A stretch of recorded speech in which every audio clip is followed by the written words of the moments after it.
Well, that was a plot twist, wasn't it? That was an interesting thing to wake up and read. Good old Tinderboxes. Oh my god. Oh my lord. For whatever, this is wild. I've not logged in game and I've not checked this to see what's going on, but this is mental. This has caused the Tinderbox price to tank. But what are you going to do? Right, let's get things up and running. Oh, God. There is part of me that is very glad I didn't. I was saying on Tuesday, I very nearly bought a whole bunch of Tinderboxes. I'm glad I didn't. A few people bought a bunch on Tuesday. I hope they sold them all yesterday. But, damn. It was inevitable, Blizzard were going to do something. It's interesting they waited this long to change anything, though. I don't think that changing the drop rate now was kind of like, well, I don't even know. In fact, I'm going to be honest, I generally don't even know. The 4 reagents increased in price whilst 1 fell. Not sure if I'd call it a nerf. Well, I mean, yeah, it's there's 2 sides to this, isn't it? Those who are banking on Tinderboxes of hopefully not being left holding the bag. Oh my god, I feel bad for anybody that crafts anything that uses Tinderboxes. What are the main components for Tinderboxes? Weapon enchants, sanctified alloys. Anybody with any existing stock, and to do this on a Wednesday as well. At least let people sell their shit before you completely tank the price into the floor. Oh my god. Ring enchants, yeah, there's probably a bunch, isn't there?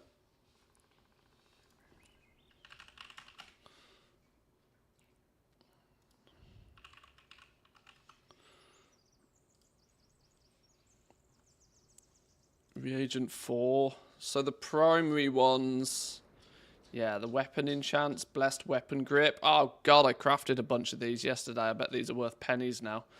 Let's hope I sold them. Yeah, a bunch of enchanting stuff, defender's armor kits. Sanctified alloys is the big one. That's going to have made... Well, you say that, but sanctified alloys is still going to get propped up by null stones. Although null stones have been falling in price quite rapidly. Clearly more people out there farming them. Well. People panicking? I think the ones that made out best from this were the ones that went and bought the Ringing Deeps ingots, the vials of Kaheti oils, the Viridin charm caps, and the Gloomfathom hides. I wonder just how many of these I've got. I wonder how many of those smaller materials I've actually got. I don't think I've got many, but I've probably got some, and they've probably 10x'd in value overnight. Sanctified alloys down to 1,500 goldish. Flipping hell. Hang on, should we load the auction house account as well?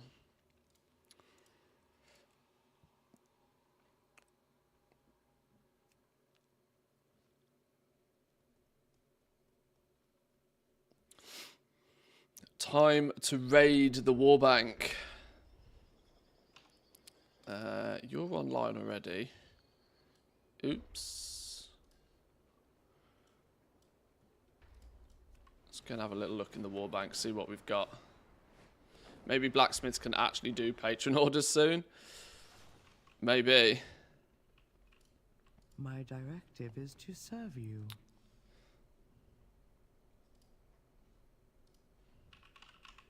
Delve doesn't work as a search term. Tinderboxes. Woo! Phew. I only had 2 of them. Recent value, 700 gold. They were literally 8k yesterday. I've got 305 Ringing Deeps ingots, which have gone from a market value of 32 gold to 220. 96 vials of Kaheti oils, which have gone up dramatically in price. No, that's spores. Charm caps I didn't have many of. These were 3 gold a piece and are now 200. Oh, dearie, dearie me. What's the other one? Oh, the Gloom Fathom hides.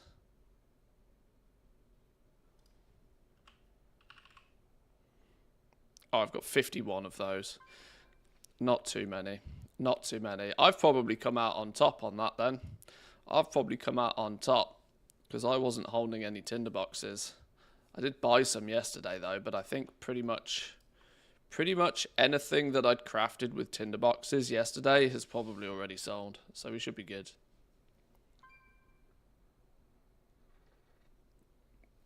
The great tinderbox reckoning is upon us indeed. Glow caps were the winners. What, because they were just the absolute cheapest, yeah. It'll take a few days for it all to balance out.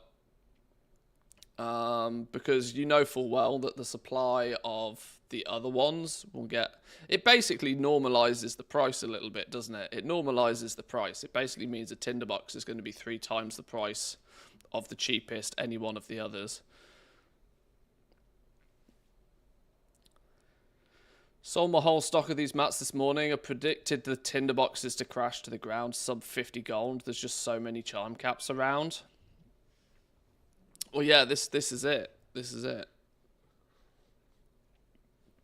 People have spent the first 4 weeks of the expansion. I don't even know what those charm caps are used for. I genuinely don't know what those charm caps are even used for. Are they used for much of anything?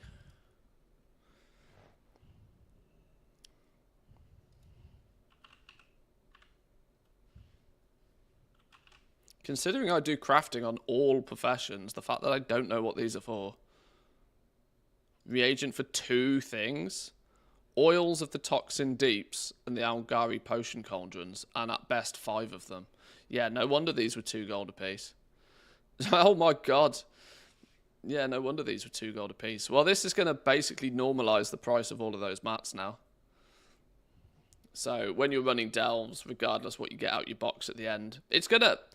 The reality now is that actually farming delves for the reagents at the end, it's not so much gamba anymore on if you get tinderboxes. It means anything that you get is going to be worth something. Tinderboxes will probably pull the price. It puts them all more in the sort of the 500 gold range, doesn't it? Prices are going to be wild today, but it puts them all a little bit more at a similar price. But that is actually mental that they've dropped that change on a Wednesday as well. Wild. Literally 8 hours ago. 2 o'clock in the morning. This is why Team EU misses all of this stuff. Team EU misses all of this stuff because it happens in the middle of the night. If you happen to be degenerate and up at 3 o'clock in the morning, you might be able to take advantage of it. But most people, even sweaty gamers, are not playing at 2 o'clock at night.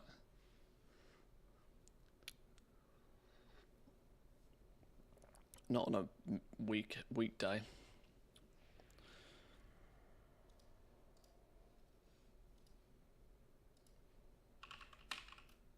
Tinderbox. Woo! Oh, God. Literally 1/10 of the price they were yesterday. Literally 1/10 of the price. Damn. Damn, son. Do I have anything on the auction house? More importantly, do I have anything that is created with tinderboxes?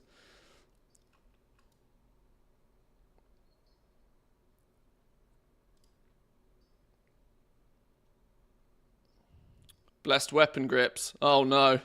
Oh no. Not like this. Quick, sell them fast.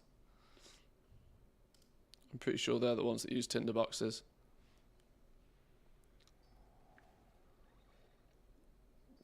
So glad I crafted my rank 3 enchants yesterday. So glad. Rip me. Yeah. Oof.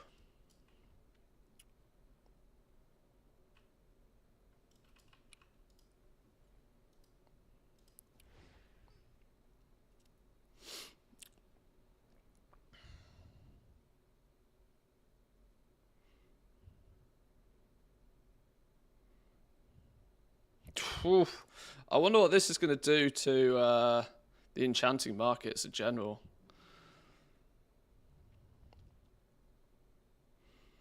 This puts the entire enchanting, like, enchanting and blacksmithing. Blacksmithing's just a different game today. God, the amount of gold that people must have spent on those sanctified alloys on their gear, like, probably in the last few weeks. Oof. Changes like this are always dramatic for everybody. They literally, it feels like a big win for everybody, but it's also a massive kick in the teeth for everybody else. I need to check blacksmithing.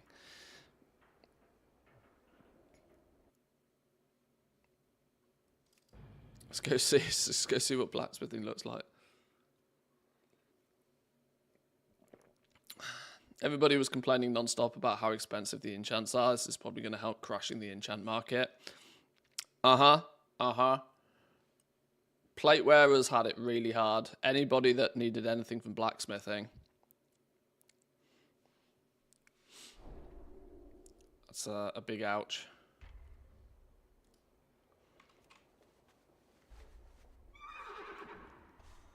Oh, game frames, please.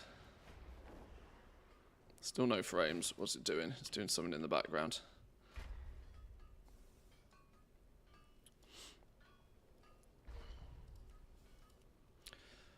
This is also theoretically going to make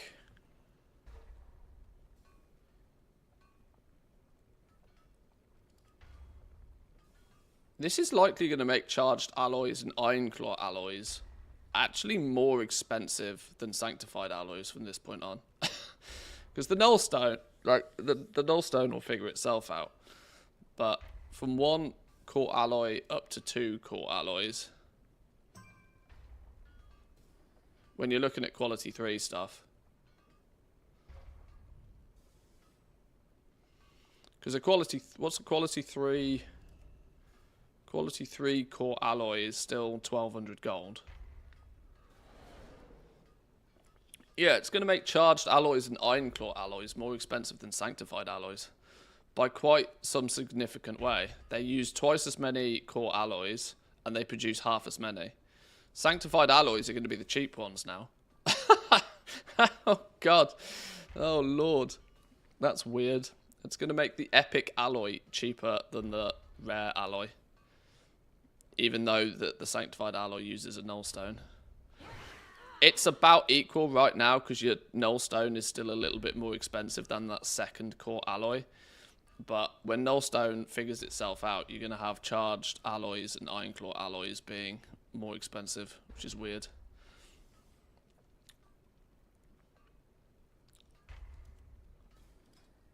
How does that change the look of these then? Oh, in true fashion, I've actually got good orders for once. Let's have a look at some of the gear crafts.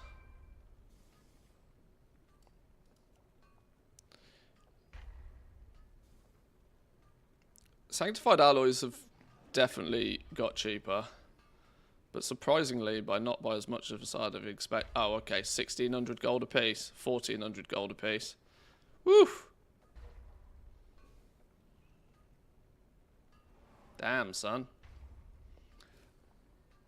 What a day. Chest ring weapons already crashed over 50% in the last week, I think. Ouchies. Yeah, whilst I could not have ever predicted them nerfing tinderboxes this hard, I was always very, very aware that enchanting is one of the markets that crashes and crashes hard. Because it just always does. Historically, it's always been one of the most expensive items to one of the cheapest items, and it does it very quickly.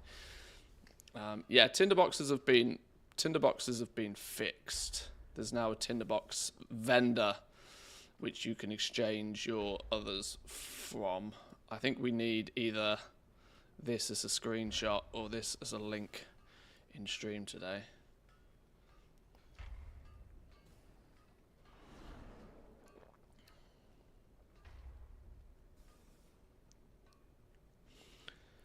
Watch your recent videos about the catch-up points and knowledge points. Started 2 weeks ago, got all of the available knowledge points, including the patron orders, but the macro says 80.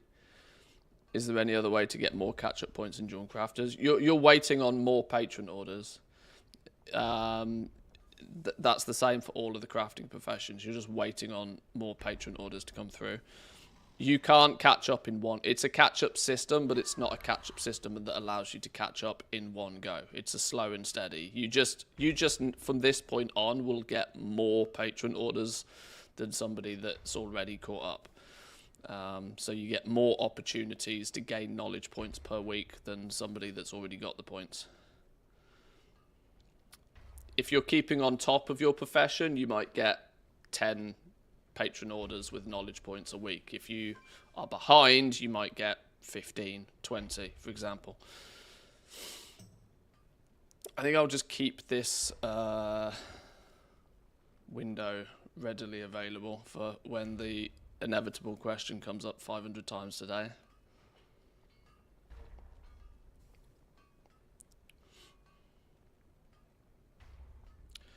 Brokey's complaining everything's expensive, so Blizzard did what they do, nerfed it to the ground, rip farmers. I think you'll probably find that if you were farming Tinderboxes, your gold per hour is probably not much different. Previously, your success or failure was all weighted on Tinderboxes. Now your success or failure is pretty much leveled out. It's actually good for farmers. It's in the grand scheme, it's probably good for farmers because it means every delve that you complete, every material you get out of a delve box is worth something to you. It's more steady gold. I don't think as far as farmers are concerned, it's going to have made much difference. But to highlight the patron order thing again, look, this is my blacksmith. This is a blacksmith that's been pretty much geared to the teeth from minute one of the expansion. I'm still missing 47 potential knowledge points, and that's because my patron, because blacksmithing patron orders are painful. You're just you're at the mercy of getting good or not good orders. As I'm on this dude, maybe we just do his weekly stuff.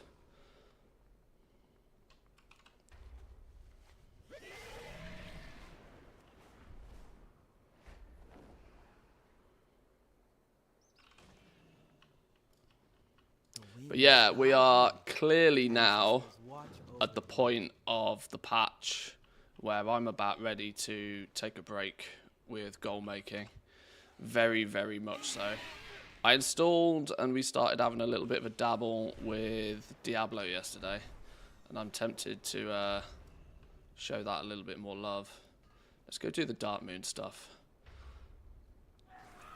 Both blacksmithing and Dawn crafting are easy for Dark Moon because we don't actually have to do anything. We just go there. Yeah, give it a couple of days. Let the dust settle, as they say, and you'll probably find that the delve reagents will all sort of normalize in value. It will pull up the cheap shit that nobody ever really wanted, because as soon as it gets too cheap, it will just get converted into Tinderboxes, which are the reagent that people do want. The reality of this, though, is that what it will do is make it's basically 5x'd the drop rate, right? Is basically what you can consider it as. So this is a massive monster nerf to Tinderboxes in general, because there's now 5 different ways to get a Tinderbox. You either get the Tinderbox or you get the other reagents which you can convert into a Tinderbox.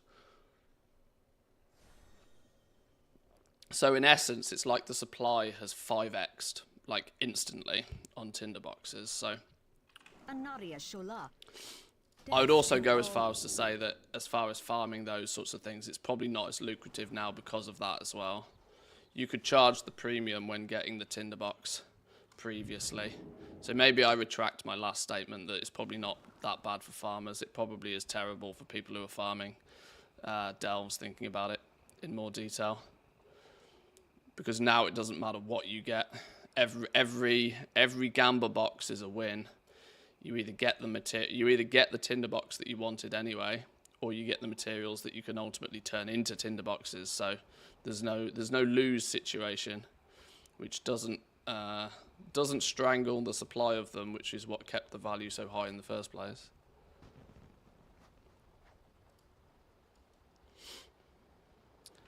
$10 gold up to 210 gold overnight. Yeah. I mean, if people were sat on a big supply of those, kind of kicking myself for not having more of those, honestly. But it's one of those. What was the justification for buying and holding a shitload of those previously? Hello. I was not using them for crafting, particularly anywhere near as much. I think I had 200 of the, like, I had maybe, we just looked in my guild, like my vault, I had like a couple of hundred of them in total. People who cleaned out the auction house, though. People who managed to see the change and clean out the auction house would have, my God, made out like bandits again.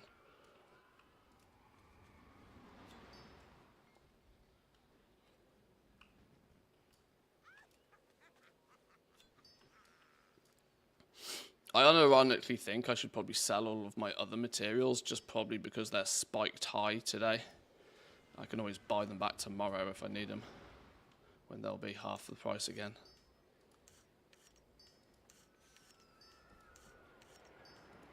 At this point I might go back to old world farming. The war within stuff seems to be completely changed every night.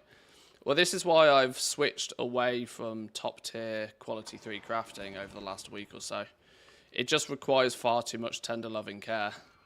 The TLC required, the amount of effort that you need to put into it, tracking material price. It's okay if you're doing it for one item.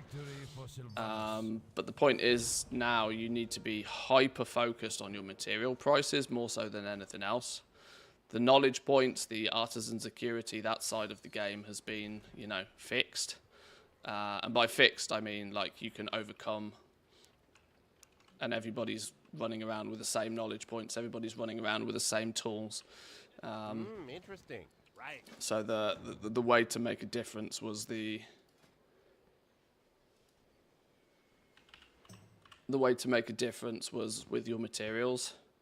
When you're trying to do that with nearly every material, to try and make sure that whenever you're crafting anything, it's just, the TLDRs, it's just too much like hard work right now for what the profits are. I'm incredibly stereotypical in that regard because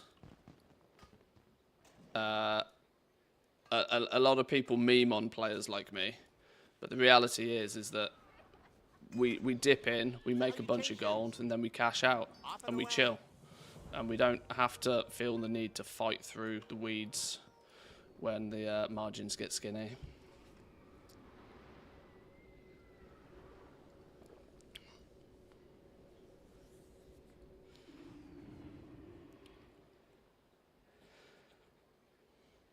I needed like 3 of the shrooms that were 1.2 gold in a stack of about 1.5. Should I just buy the stack? It will never be cheaper. Nah, I don't need that many. Regret.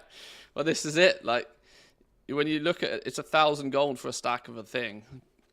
Should I not just buy the stack of the thing? Nah, I don't need the stack of the thing. It was the same for me with the with the bolts. With the weaver cloth bolts. I looked at the price of weaver cloth bolts and I was like, I'm going to need these consistently throughout the rest of it. This was when bolts were like 5 gold a piece. And I was like, I'm going to need these consistently throughout the entire expansion. They're 5 gold a piece. The worst that can happen is they drop to 1 gold a piece and I lose 4 gold on each one, which is, even if I buy 100,000 of them, is nothing. And what I ended up doing was I bought about 250,000 bolts. Not 250k worth of bolts, but actually 250,000 bolts at about 5 gold each average price. And then they nerfed the siege and the bolts slowly rose in price to like 50 gold plus, and then I just sold them all. It was probably the biggest win of the expansion for me, to be honest. Biggest single win, at least, anyway. Made way more with alchemy, but that's not the point. But sometimes when stuff like that does get so cheap, buying a stack of it because it doesn't cost anything in the first place, and if it goes to shit, it goes to shit. But if it, you know, if Blizzard come along and make some ludicrous change, please retrieve them. then you're on the right side of the ludicrous change at least.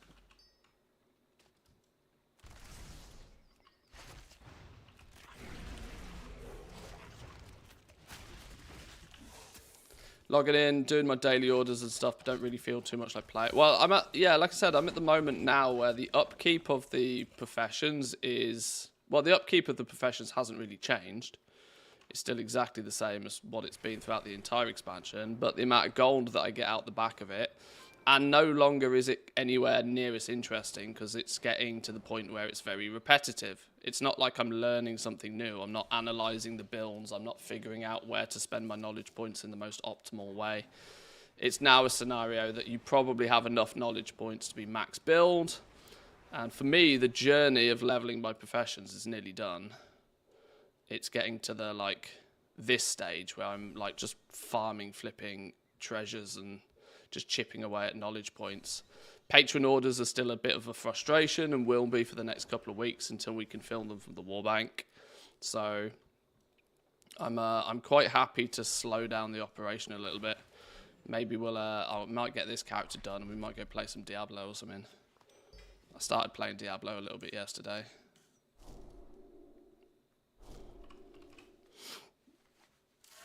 I've made plenty of gold so far this expansion. And in contrast to a lot of other people, you forget just how much I played the beta of this game as well. I worked it out yesterday. In fact, when did the beta actually launch? What was the exact day the beta launched?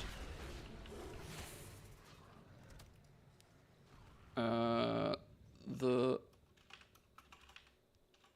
War Within beta launch date. June the 5th, 2024 was when the beta launched. So pretty much from that exact day, I've full-timed this one game since June the 5th. July, August, September, October. So yeah, I've pretty much been playing I've been playing The War Within for 4 months straight at this point. Pretty much 8 to 10 hours a day. So I think I'm about ready a week or two. Chill, doing something else.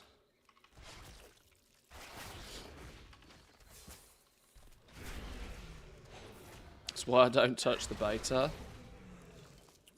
Well, obviously, like I said, the journey for me is part of the fun. This is why I don't mind doing beta stuff.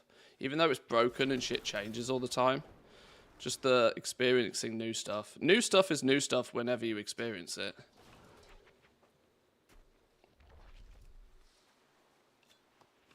I get a similar amount of enjoyment as from figuring it out as then putting that, you know, that whatever you find, putting it into action once the game goes live.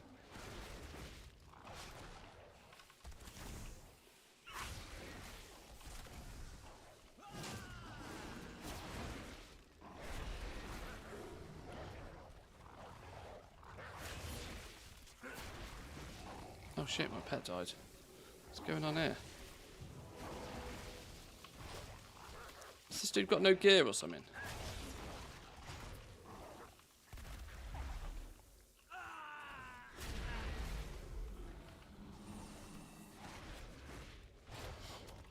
About to start alchemy on my ult.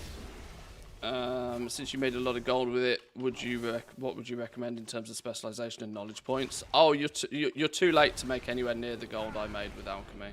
I only made the gold I did with alchemy because I was one of the very first people in the entire EU to be able to craft and sell rank 3 flasks.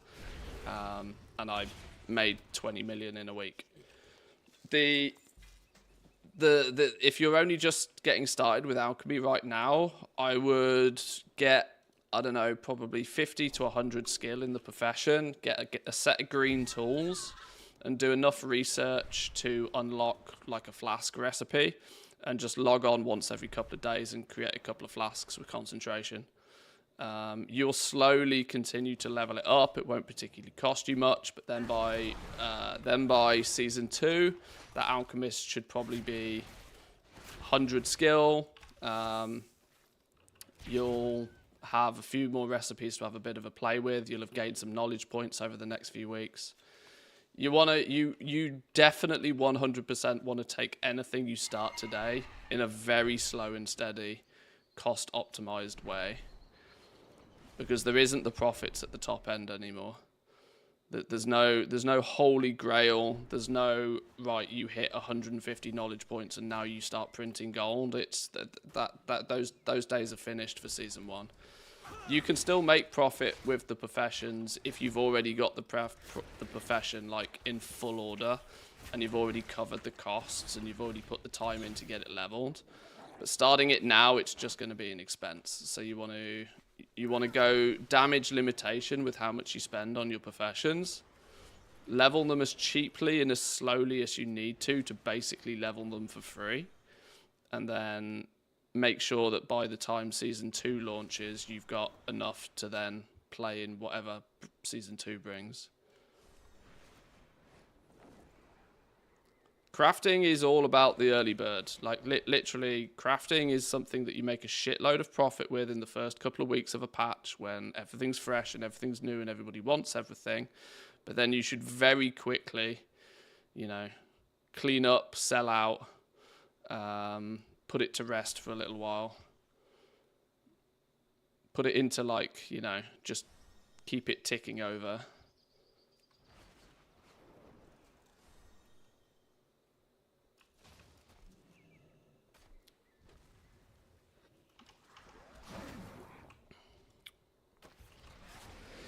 We have a guy in the guild who loves the beta because he can figure stuff out for himself without guides and such, and because he says you never know if something is a bug or an unfinished quest, or that if it just works as intended. Yeah, there are actually a whole bunch of people that play the beta like it's the live version of the game. I see people figuring out how to, slowly chipping away at their renown week on week and going around killing rares, doing their daily quests, completing world quests. I see a bunch of people that play beta just like it's the real game. And I suspect players of that vein probably enjoy figuring out the unknown. Which was kind of a big thing way back in the day for when let's look at like vanilla 20 years ago. You didn't have guides for everything. You didn't know everything. I mean, heck, you would have to go to the game store and buy the official Blizzard guide sort of thing, right? Websites like Thoughtbot, Alakazam were like in their infancy. A lot of people like that, just kind of, that's the mystique of an MMO, a massive open world that you don't know everything about. It's something that's almost impossible to replicate these days, purely because everything is figured out before the game goes live.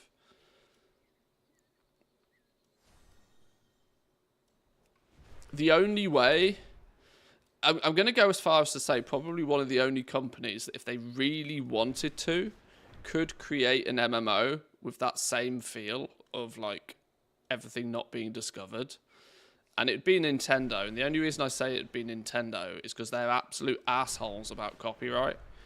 They could just simply come out and say, "No, you're not allowed to make videos on our game. You're not allowed to make, you're not allowed to stream it. You're not allowed to make videos on it." They could remove any content creator's ability to monetize from the game, and so you would very quickly find that people wouldn't bother. And that's the only way you'd keep an environment somewhat unknown.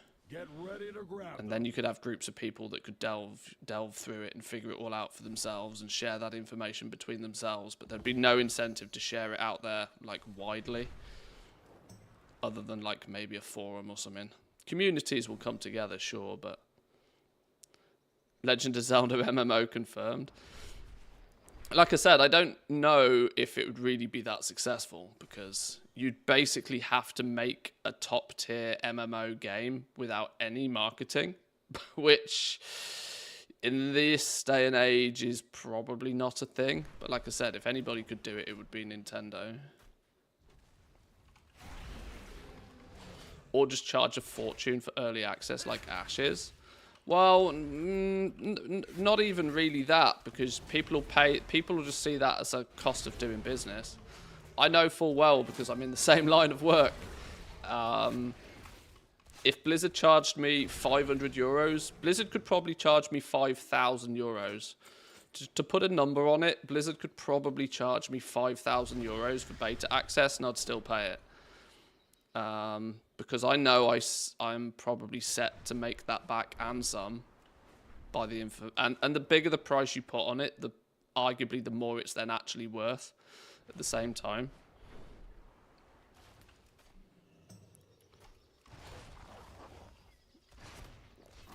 Ashes of Creation probably know that.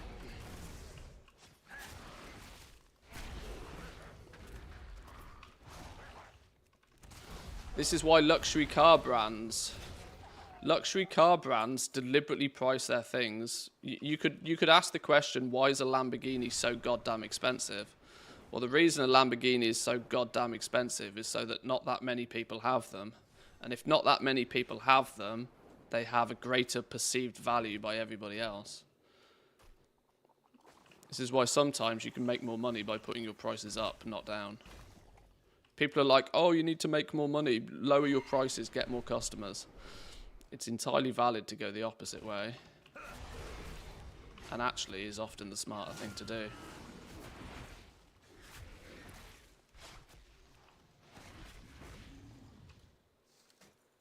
Wait, hang on, I've got all the treasures already. When did I get the rest of the treasures? I think that's a lie. I don't think I have... Well, apparently I've had all of the treasures. How long have I had all the treasures for? I've just been aimlessly flying around like a moron. Was I waiting for my cooldown on my Hearthstone? That seems like a really dumb thing, considering I'm next door.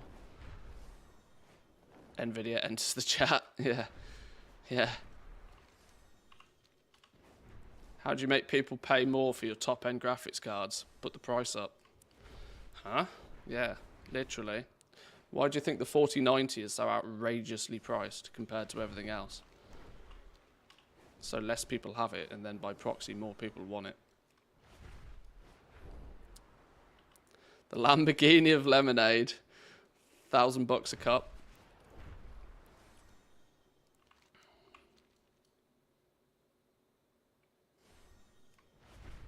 What's this about Tinderboxes? There's a Tinderbox vendor now. You can exchange the other Delve materials for Tinderboxes. And so, in turn, Tinderboxes are now very cheap. Travel safe. Don't do anything I wouldn't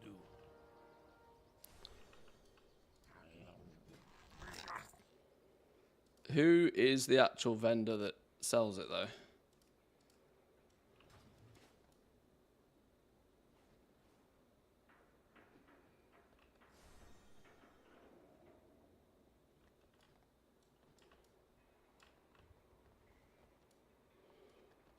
Next to the blacksmith table.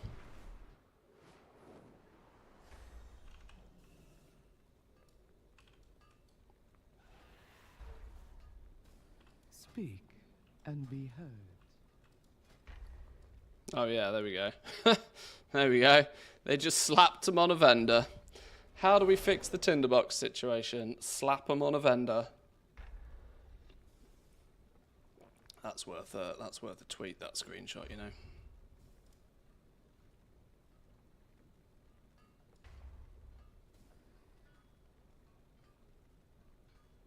Give people some context.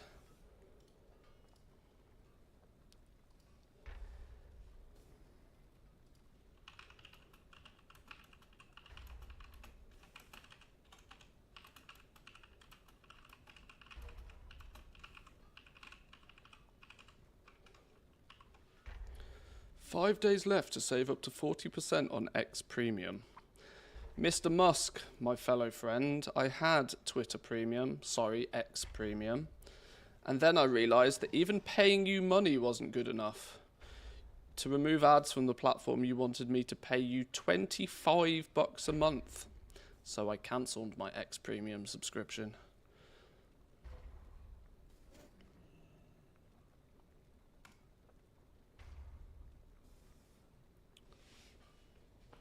unfathomable amounts of greed.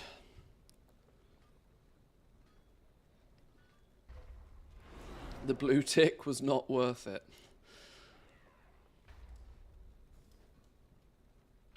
My directive has been fulfilled. Right, we need to do some blacksmithing work orders. We need to do some jewel crafting work orders. Do I have a blacksmith book? We have a blacksmith book. €25 a month or free using adblock. Hard choice. Well, I know I saw some value in some of the others. The blue tick. The blue tick stands for something. Being able to exceed the 255 character limit, certainly during the beta, was useful for longer posts on stuff. But soon as I realised he wanted $25 instead of like $11 a month just to remove ads, I was like, no, screw this. You can keep your blue tick, mate. See you later. I don't need a verified account. Right, well, that's a freebie. That's a freebie with bonuses. Fucking hell. Take that. Yoink.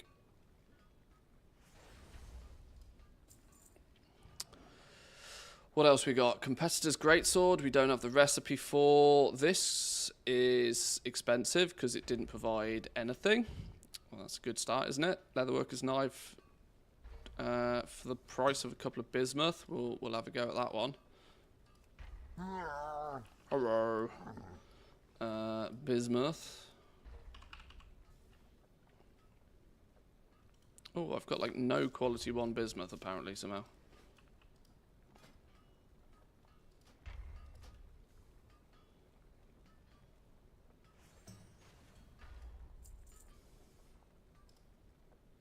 Mm, 10 iron claw for 10 artisan security. It's probably more than 100 gold worth of mats in there. We'll give that a go. It's only iron claw raw. Probably got a bunch of it lying about anyway. We do. That's our 3 blacksmithing orders, if nothing else. Any of these any good? I'm not in dire need of artisan security, but I guess, well, actually saying that, there's a few recipes I do need to buy with blacksmithing, so maybe we'll take that one. Let's just make a core alloy.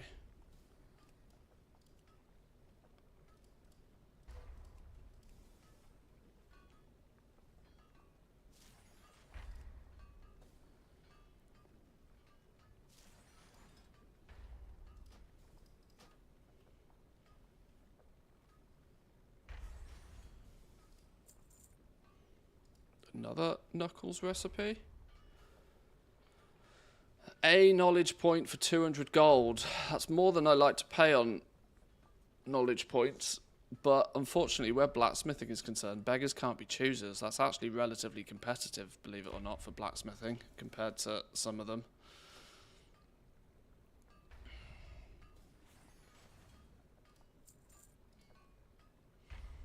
And money on 1 alloy, potentially.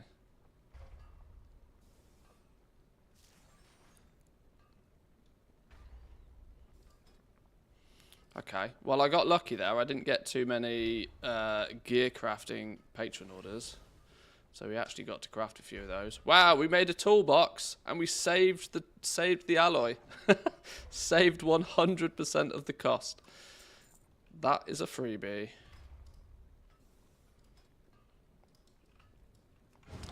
Sure thing, sure thing. How can you look at 200 gold when you have 100 mil? Well, you don't have 100 mil if you waste gold. That's the point. Some of the richest goblins are also some of the tightest goblins. And that's why they're rich.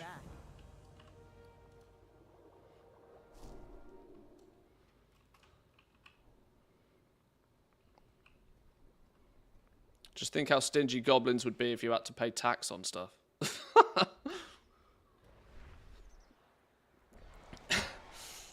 The tax dodging WoW goblin would be outrageous.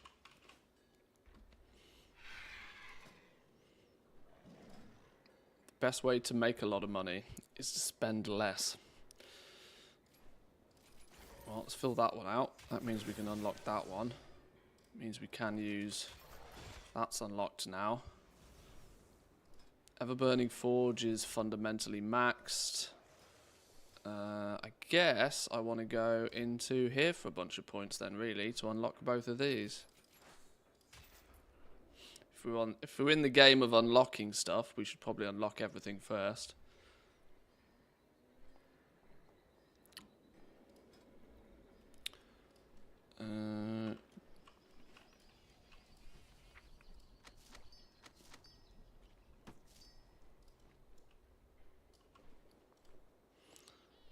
Two, 4, 5 extra knowledge points. They need to get sent to the bank character. Those 5 extra points can go in here. Right, let's go look at jewel crafting.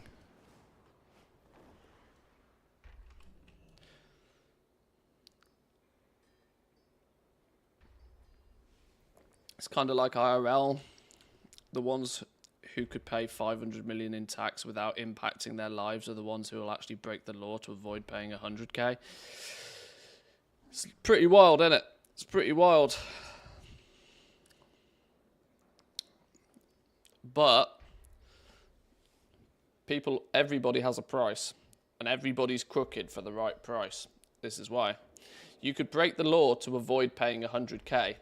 But what if it only costs you 50k to bribe the judge so that you don't go to jail and you just get a slap on the wrist? You'd still save 50k. It's all a maths problem. It's all a maths problem.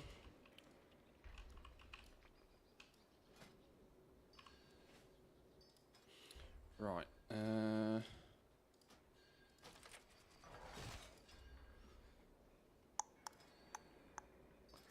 Any reasonable orders on this dude? Fractured gemstone locket, providing most of the stuff. I only have to provide the ambers, and it's a first-time craft. Well, I'm not going to get a better opportunity than that, am I? Let's give that a go then.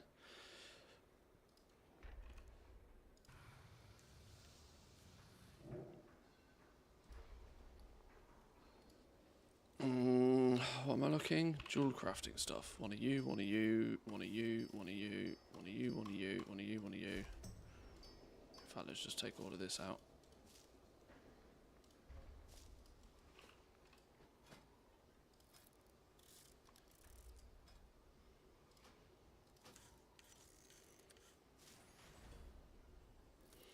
First craft. Yoink. Insightful blasphemite recipe. Cash money because of the augment rune. We'll take it. 24 crushed gemstones is not going to impact me that badly. Oh, you want this at Q3? Oh, you son of a gun. Okay, that changes things. Do we want to blow... Oh, by the time we use Q3... Okay. Oh, that started to look like a good order for a minute. Prism, no nullstone, no go. Emerald, no gemstones, no go. Quick ruby, provided nothing. Only 4 gemstones for the second order. It's 100 gold, sure, why not?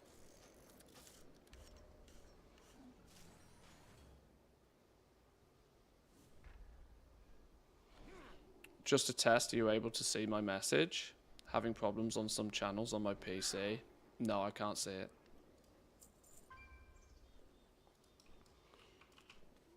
Right, let's go hand that in. Do I not have a Jewel Crafter's knowledge book lying about? Oh, maybe I didn't.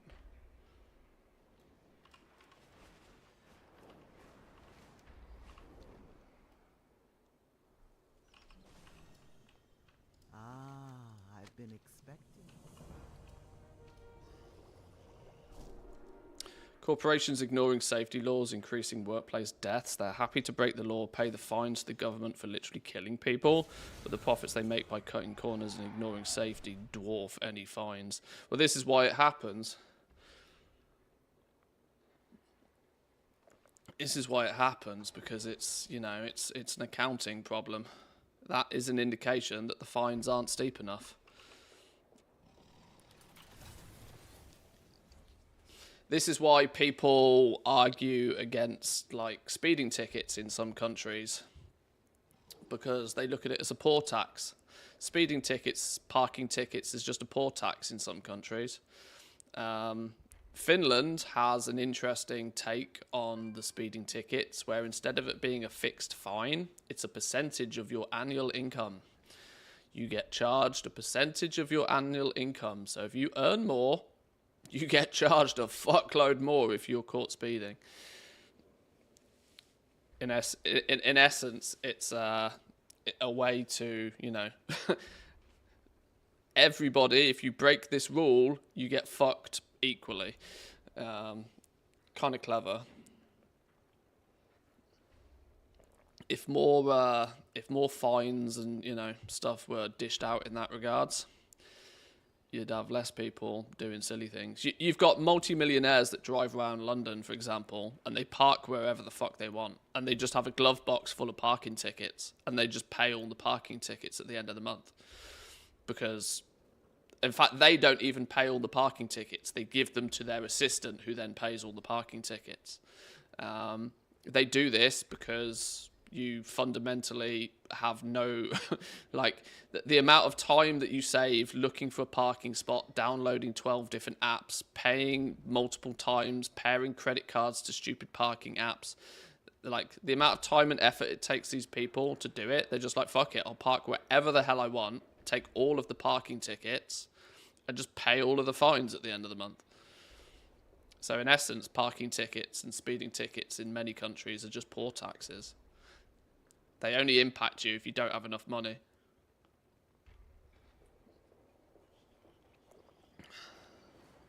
Well, if you have no income, well, then you're probably not driving a car very far.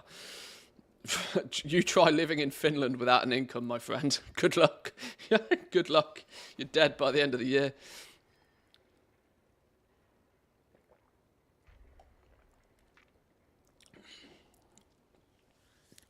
It's basically not an option.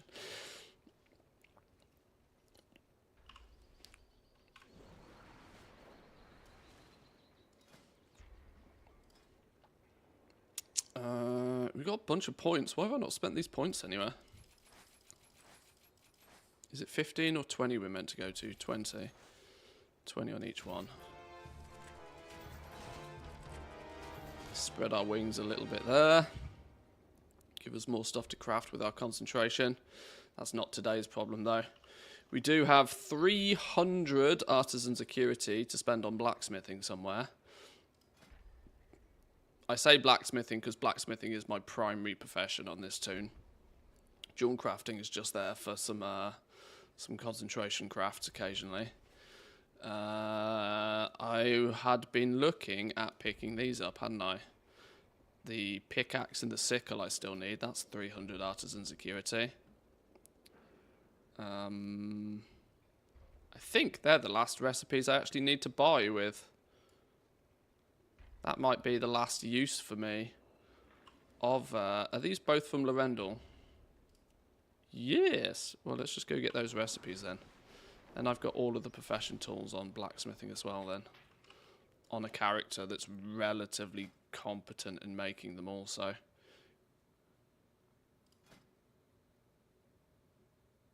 Not ideally. I need to actually make a second resourcefulness tool, I think, at some point.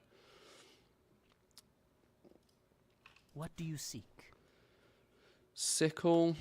Whoa, whoa, whoa, whoa, whoa. That says collected. Already known by man. Oh, I've learnt this on another character already. Oh, well, screw it. And the pickaxe. Oh, I've done the same again. I've bought these recipes on another blacksmith. Well, what are you going to do? Hold your head high. Now they're all in one place. This dude is more geared out to actually make them.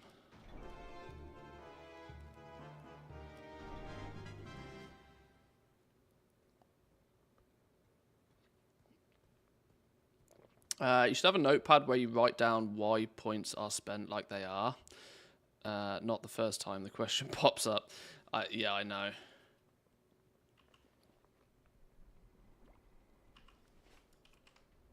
Why did Tinderboxes go to 600 gold apiece? Because they have added them to a vendor.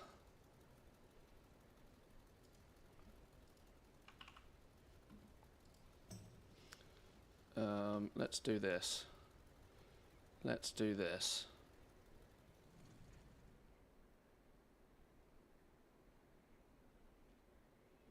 Let's go CloudBot. Let's go commands. Let's go add command. Let's go Tinderbox. Let's insert that link to the tweet, because that's a good way of building some engagement on the old Twitter Roonies. Let's take the link from here. No, that's not the right one.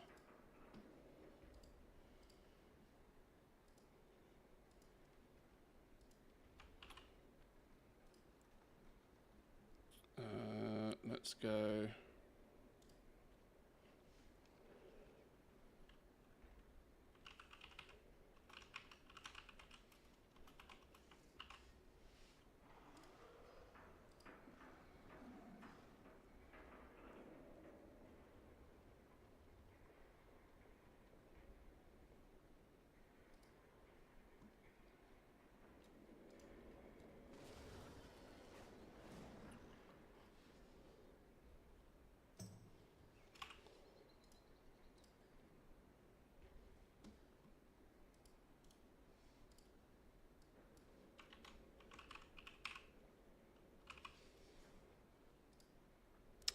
There we go.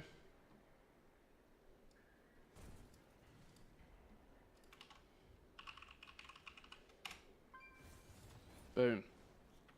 Boom.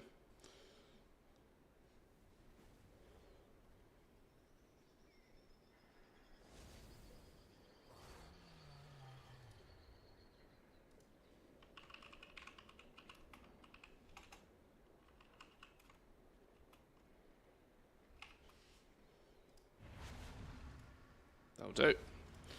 That'll do.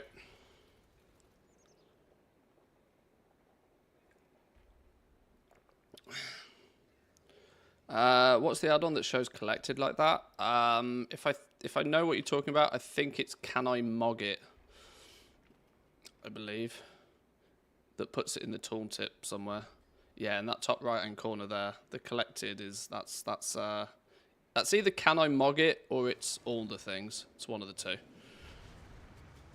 I can't remember which.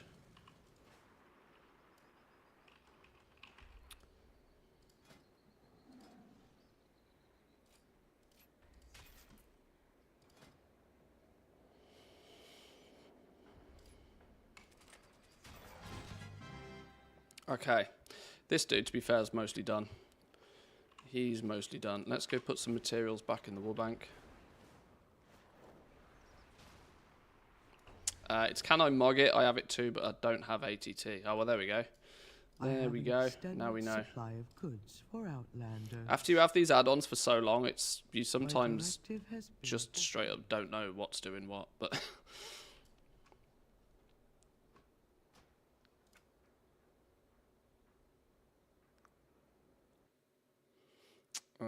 I want to go check my delve situation, see if there's any stories up today.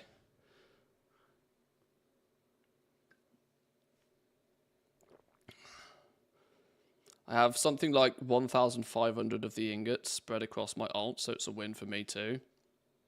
Yeah, I didn't have too many of the other delve materials, but I had a good few hundred of them.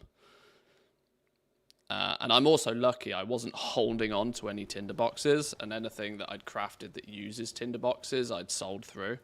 So I wasn't adversely affected by the tinderbox crash, and if anything, I made out ahead.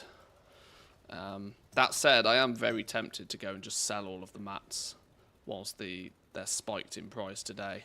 Buy them back again tomorrow when they're a fraction of that price again.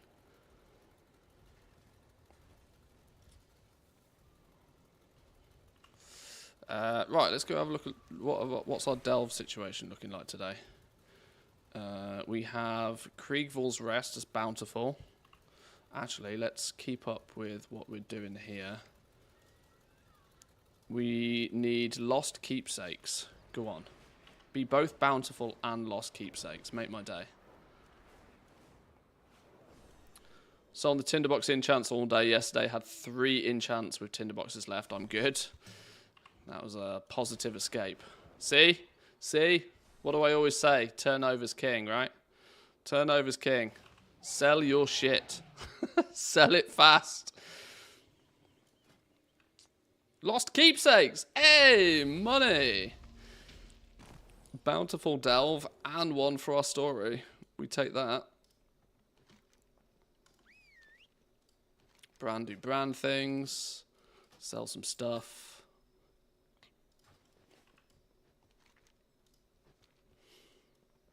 Grab one of those enchanted candles to stay safe from these shadows. Alright. The candle gets weaker when Candle, you move. candle. Who Watch for your have the steps. candle?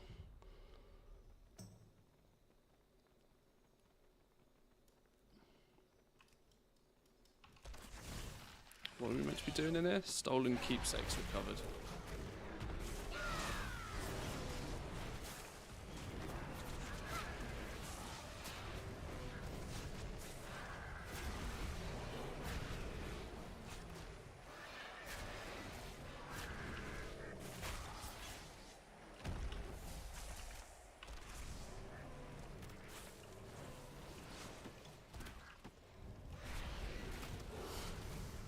Get another level for Bran hopefully today. I think our Bran's 33 now, maybe.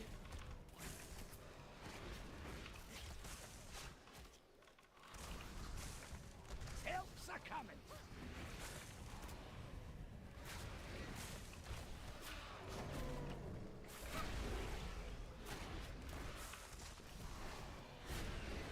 Has anybody been playing Diablo, by the way? Quick question for anybody in chat. Are you, anybody pick up the Diablo expansion? Anybody having a blast session?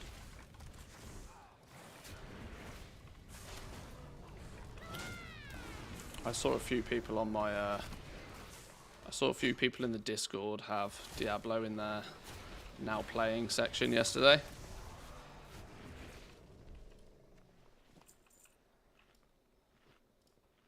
One over there. Is that one of these?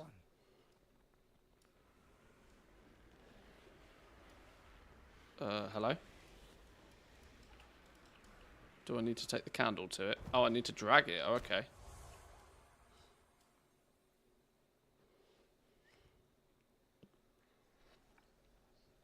Got it, but didn't play it yet. Yeah, I need to finish a few things first in WoW, and then we might go play Diablo for a bit in a while. I think a bit of Diablo will do us all good, to be honest. I started leveling the new class in Diablo yesterday. What's it? They feel much like a monk. I can't remember what they're actually called. Some spirit bind or something. Felt very much like a monk. I only played it for about an hour last night though, so I haven't really got anywhere with it.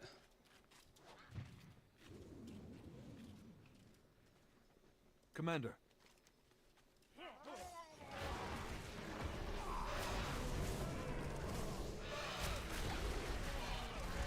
WoW reset Wednesdays, sales, etc. Yeah, there are, as much as I hate to admit it, we are often at a point now where it's like tasks. Let's get your chores done. Get your chores done and then you can go and have fun.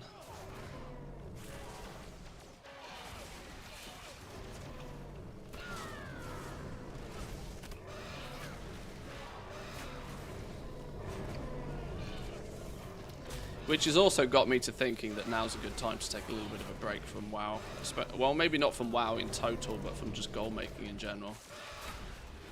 As soon as it starts to feel too much like a chore, you should absolutely stop doing it. That's more like it.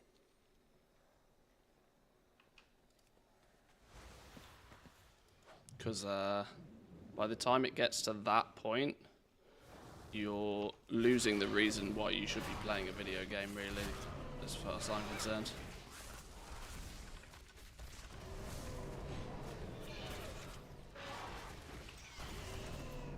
If it is just purely a chore to do it, then don't be doing it.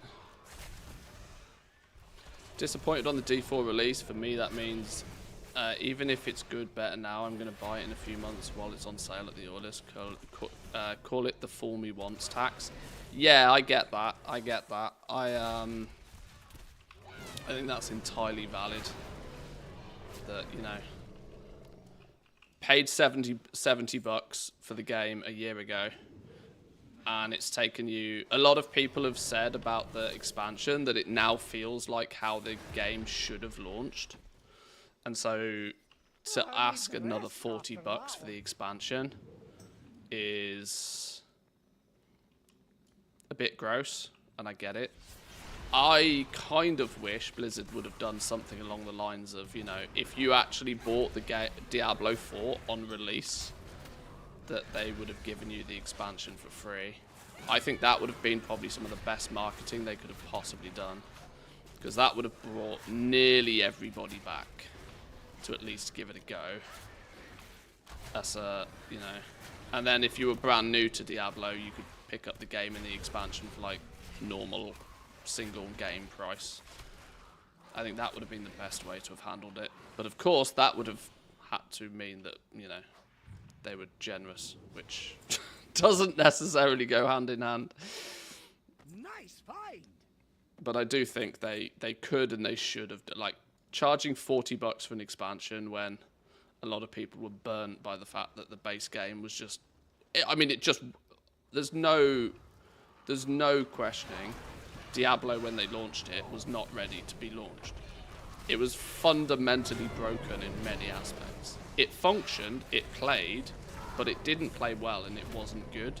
And it's taken them a year to get it back to a position where it's arguably what you'd consider launch ready, even though it's now an expansion.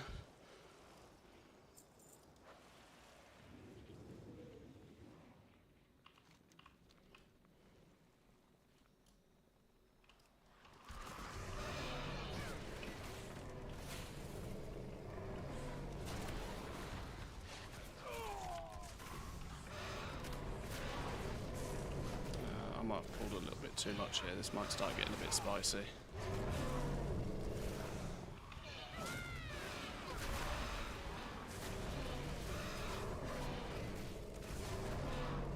Can you get off my ass, please? No, we're fine. Welcome in, Pack B. Good morning, good morning. Yeah, rip the tinderboxes. Rip the tinderboxes. What's the best way to kill the market price on something? Put it on a vendor.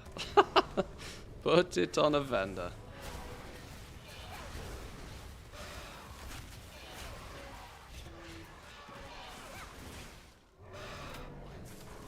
Put it on a vendor and charge a price. Put it on a vendor and make it cost 3 of a material that has had basically 0 use the entire expansion. Yep, that's Rip Tinderbox. That's Rip Tinderbox for you straight away. I'm so glad I didn't have many in stock. I'm really glad I didn't buy a bunch of them on Tuesday, because I'd have probably been left holding the bag on a bunch of them. If you got in and out yesterday, you did alright though. Tinderboxes were 8k at one point yesterday, again. And now they're like 700 gold last time I checked. What a fall from grace that is.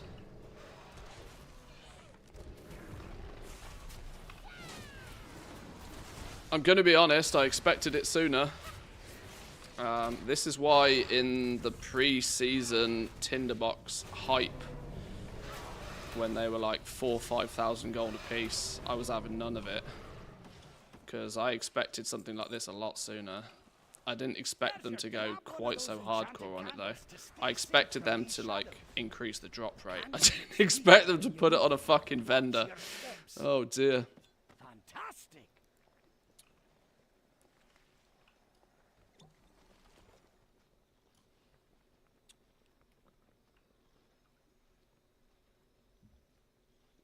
Sold my Tinderboxes, made 15% a few weeks ago.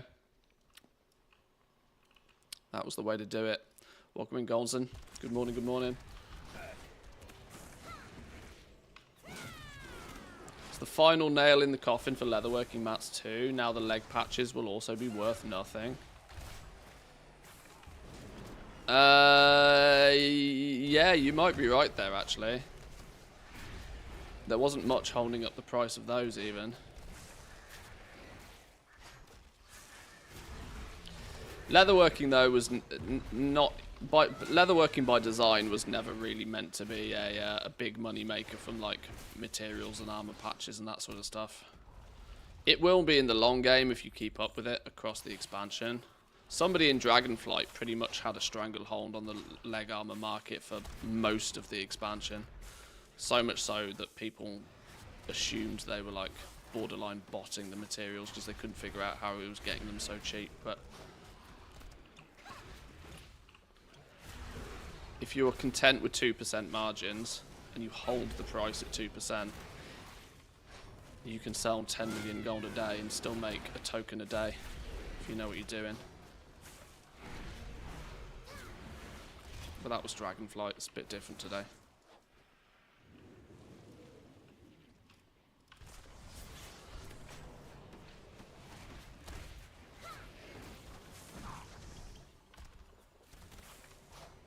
It's nice making anywhere from 30 to 50k on a multi-craft proc though, while it lasted. Yeah, but that was only that was only making up for the times you didn't get a multi-craft proc. This is well, I had this discussion yesterday, day before, about craft sim. People still get that good feeling when they get a big multi-craft proc. But what you forget is that craft sim is assuming that you're getting those when it quotes you a price. So you have to get those big juicy multi-craft procs to get anywhere near the actual craft sim average cost. This is why it's a bit dangerous, because people get those big multi-craft procs and they all of a sudden assume that that's like a bonus and that they're making a shitload all of a sudden. No.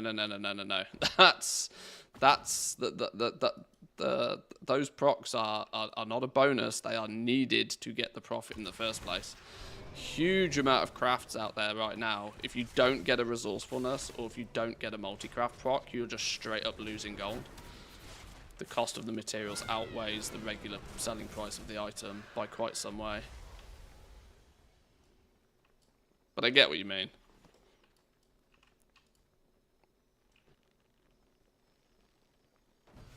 This is the blessing and the curse of something like Craft Sim. It's really cool that we have it as a tool. But it also only goes to drive prices to minimums much faster. But those that know how to use it literally can't live without it, so it's all good.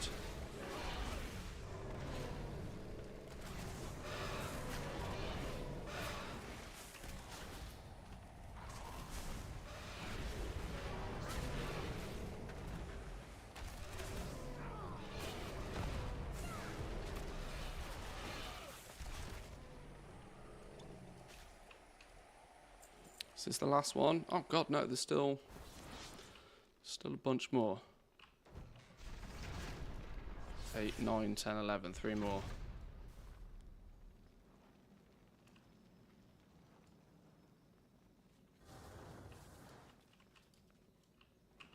Oh shit, that's a bit dangerous. Nearly got my candle toasted.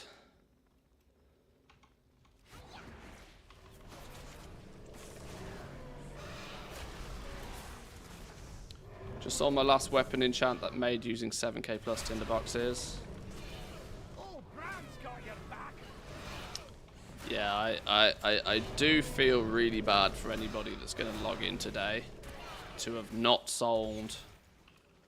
If you were crafting and posting yesterday, if you still had a big stack of outstanding, I don't know, sanctified alloys or weapon enchants that you hadn't sold, oof. It's going to be a bad day in the office today.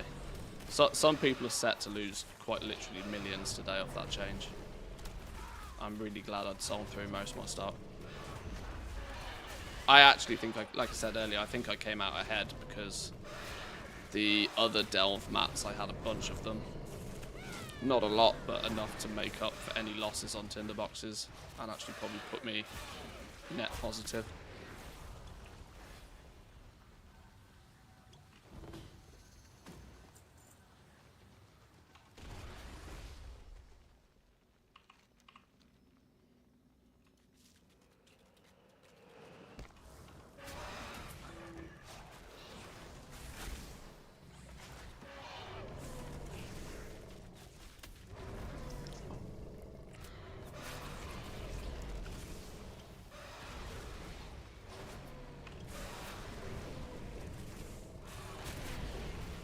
Oh, you've set the floor on fire.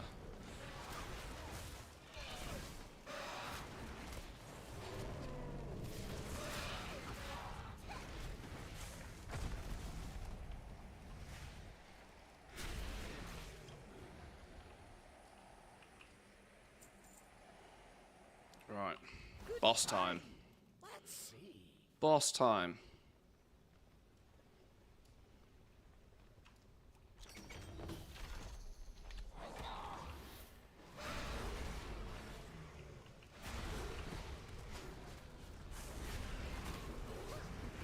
I can't remember what this dude does.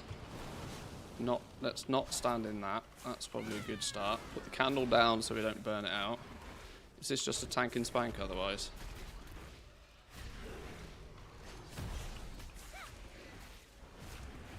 Flame storm. Doesn't seem too deadly. Raging tantrum. It's not too bad. Get back in our circle. I think we're fine. Just nuke him. Nuke his ass. Get him gone.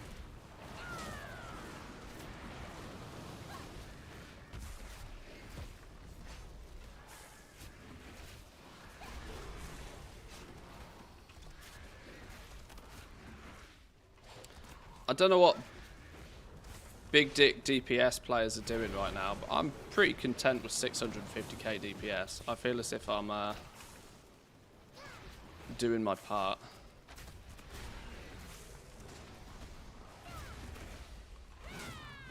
I think things are dying reasonably fast enough.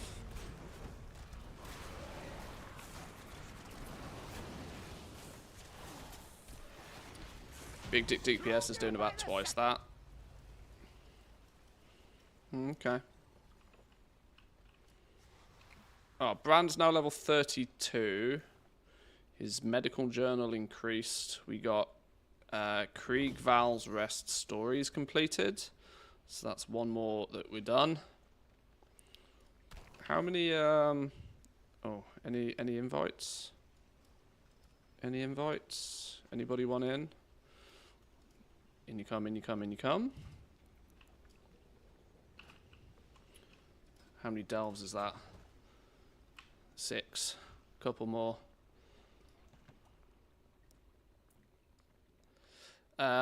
Is it default profile on platter? If not, can you share the it's just default. Yeah, I've not changed it at all.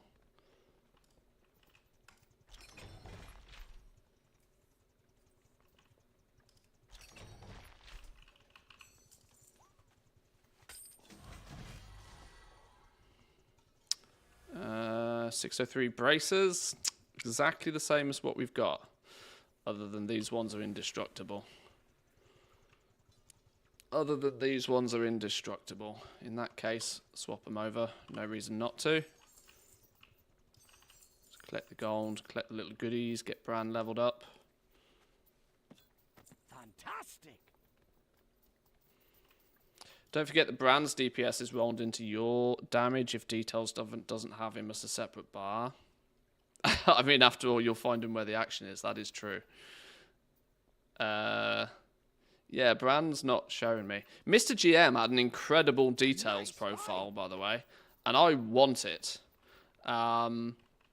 Who watches Dan on a regular basis, and who knows what his details profile is?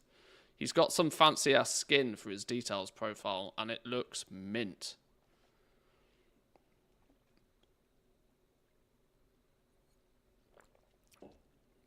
If somebody has any idea what that is and how I can get it.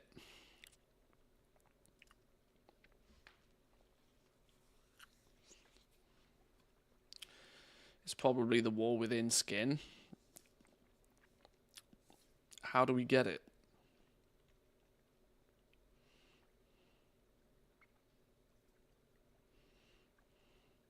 Details skin, the War Within. Hey up, hey up.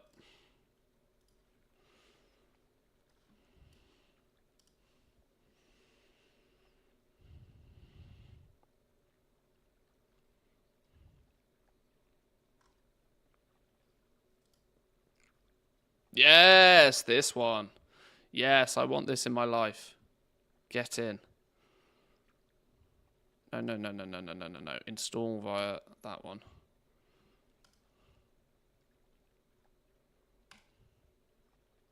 Gimme, gimme, gimme.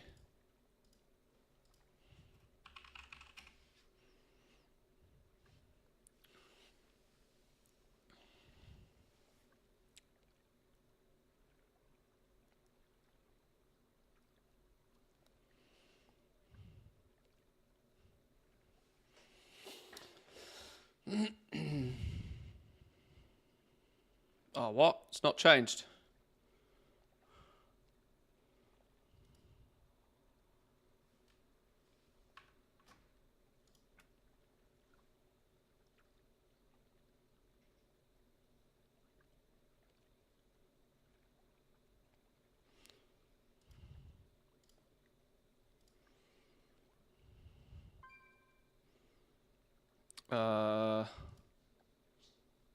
Pro skins. The War Within. Yes, that's beautiful. That's beautiful. Love that. Love that. Now, if we're clever about this, we can make it look like it's meant to be there. That's kind of the point, right? It now looks like it's meant to be there.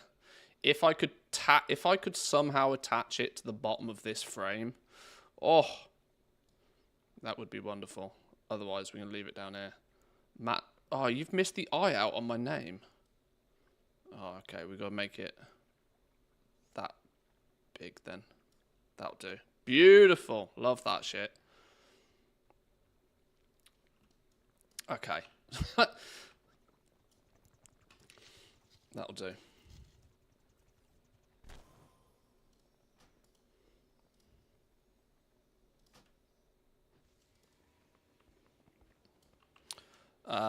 Okay, where's next on our Delve Adventures? Nightfall Sanctum Stories. Horrible and CPU intensive. Oh, I couldn't care less about CPU intensive. Oh, powerhouse of a CPU. One of the advantages of doing this for a living.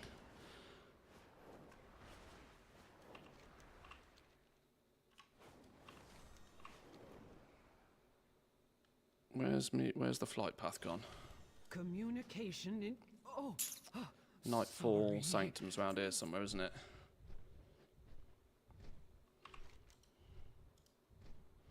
Nightfall Sanctum. So you can actually figure out what these are without having to go to them, but we'll go to them all the same. We're nearly there, though. Nearly there, I think. It's not going to take us too long to get these last ones done out, I think.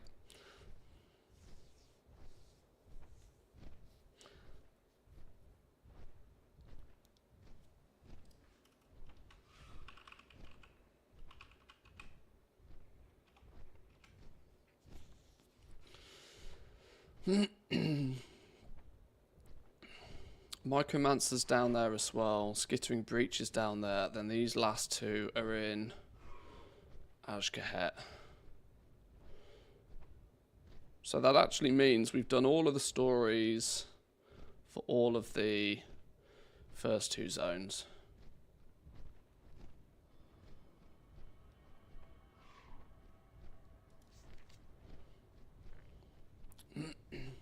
Looks like I'm already made for the day selling caps and Kahetis off for a walk. Do it, my man. Do it.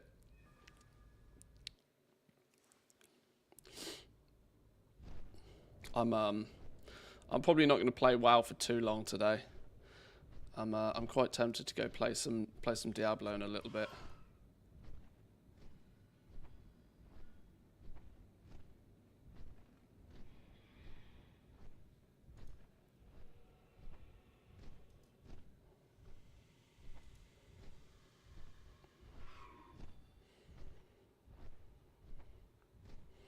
If we've got time to fly, I'm going to go grab a drink.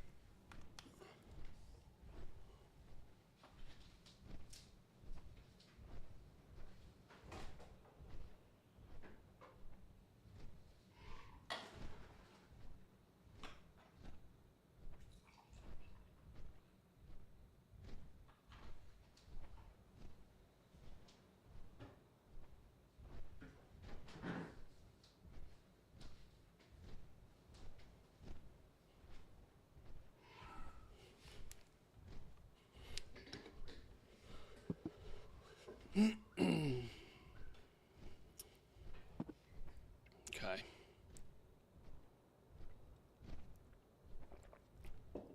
Actually, is there a way to make this upside down? Because I reckon, you know,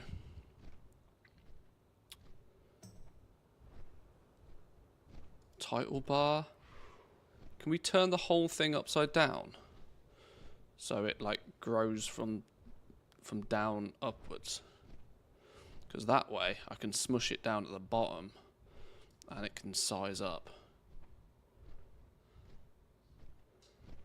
The orphans of Merodar have been asking to play with you again. I think they'd appreciate it if you visited them.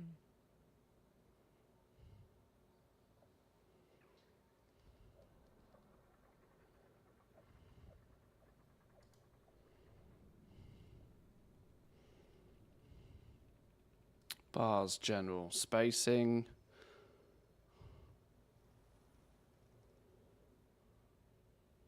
Appearances, textures, backgrounds. There's got to be a way to flip it upside down, right? Surely.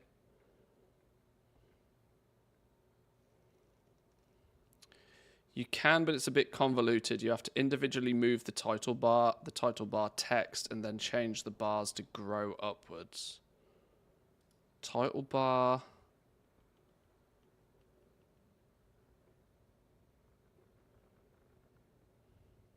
Oh, it could just be far too much like hard work, I reckon.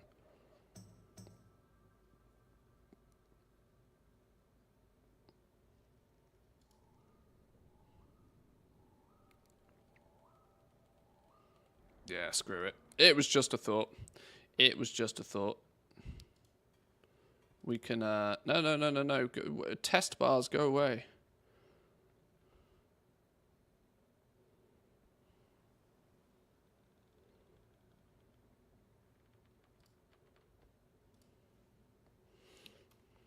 Well, I'm the only one here, so we can just smush it down anyway.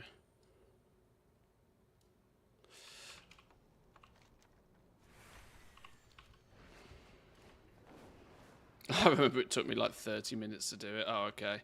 Yeah, that's not happening then.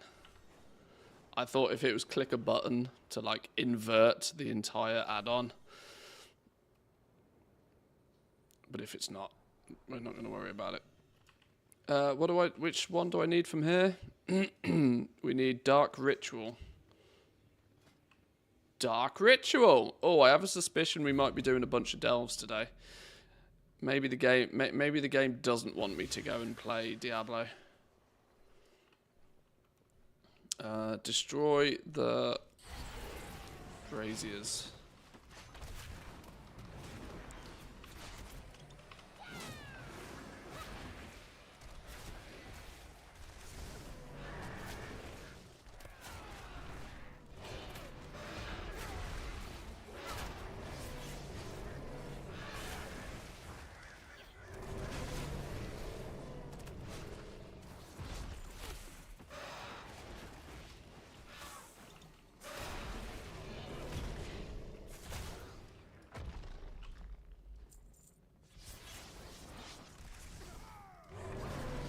Big boy.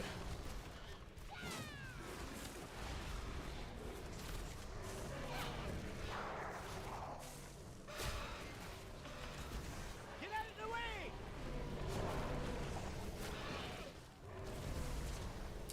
I wonder if I'm brave enough to put Bran on DPS mode yet. I don't know if I am. I mean, I could and probably should try, shouldn't I?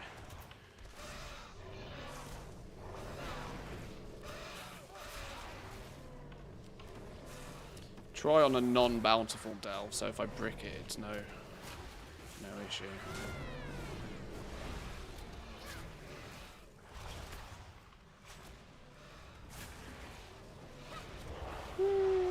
Let's give it a go. Let's give it a go. Let's put Bran on DPS mode. See how much of a difference it makes.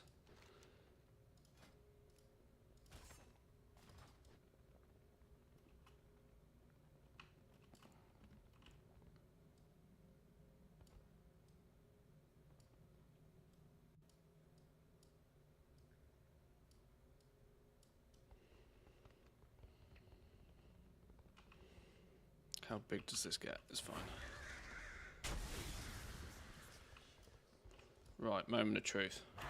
Does DPS Bran work?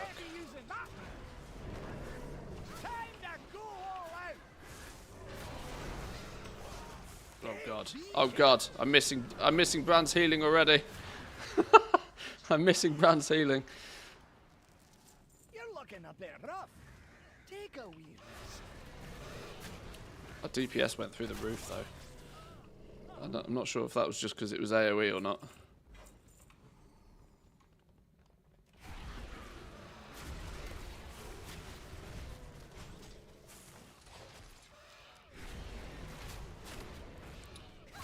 Certainly will find him where the action is. There's no denying.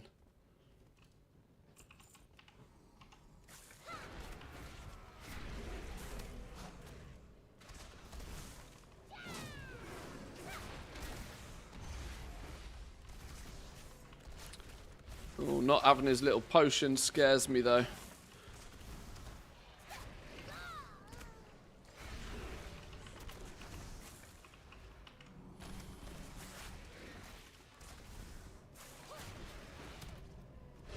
Okay, we definitely kill things faster, but I'm also definitely going to get killed faster.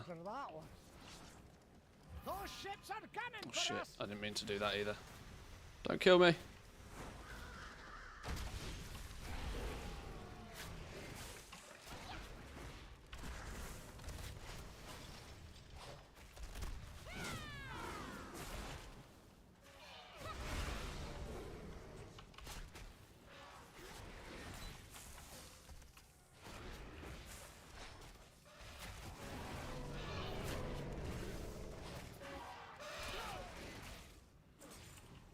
It's definitely scarier. I'm not sure I like it.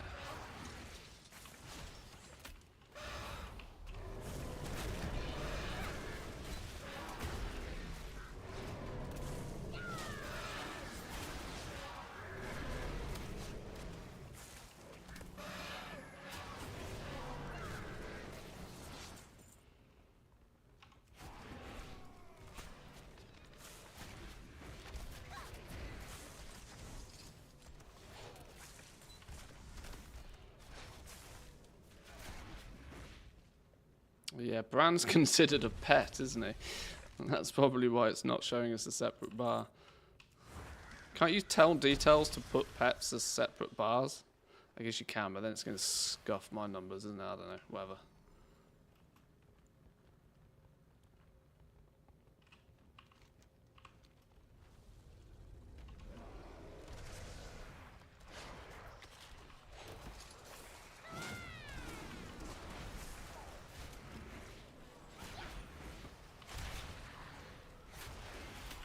Oh shit!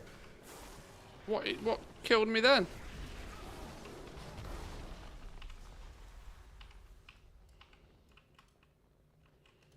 Stop with your icky death. Those ships are coming Oh no, for I us. didn't mean to do that either. Whoops. That's twice this run I've touched one of those rings.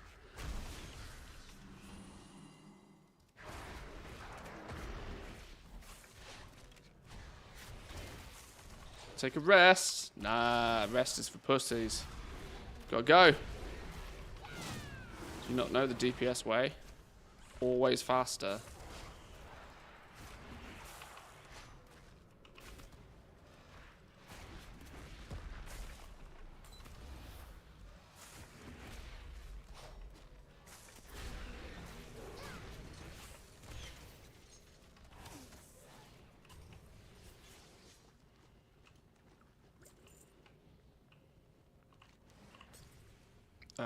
Did I find the thing over here? There didn't seem to be much going on. Okay. Oh, some free bismuth. You're Don't mind if I looking do. a bit rough. Take a wee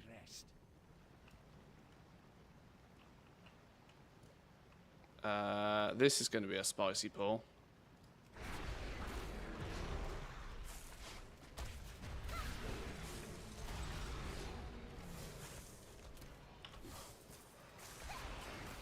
Oh, over spicy. Over spicy. All the spicy.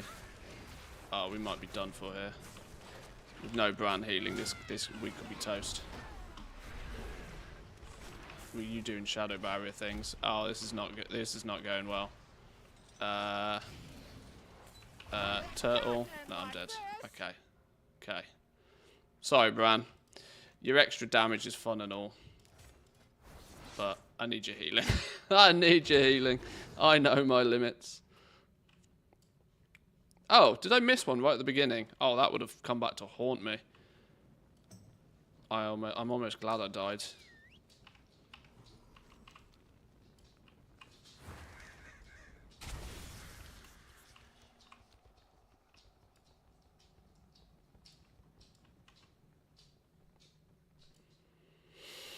Tactical backtrack, that's what it is.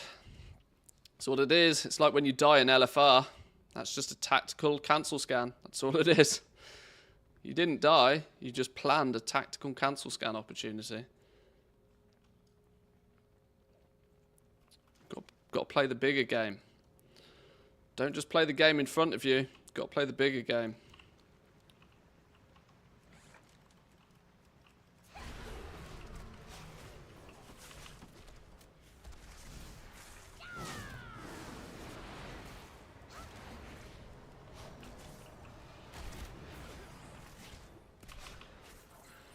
If you're going to put the barriers on people, you get to die. This is still spicy. Woof. Helps are coming. Which one needs to die first? I don't know. Let's just kill one.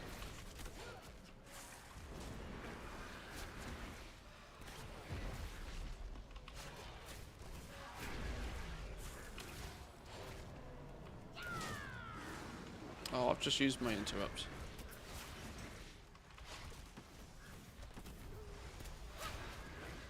Okay, we got through that, it's fine. What are these red blobs on the floor? Oh, these the... okay. Damage and healing done.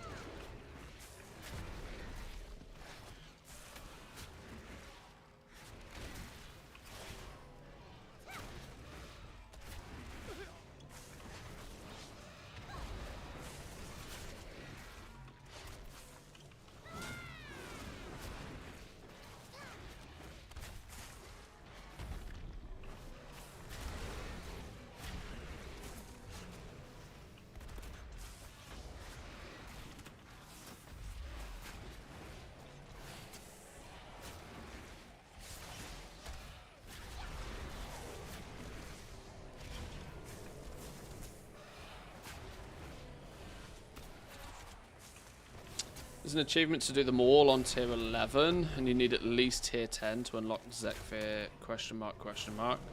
Oh, really? Okay. I probably am going to need a little bit more gear before I start doing them all on tier 11. Sense.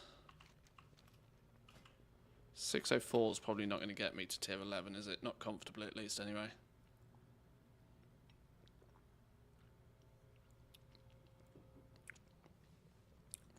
I've honestly just got to 8, and I'm now slightly enjoying not dying quite so frequently in 8s.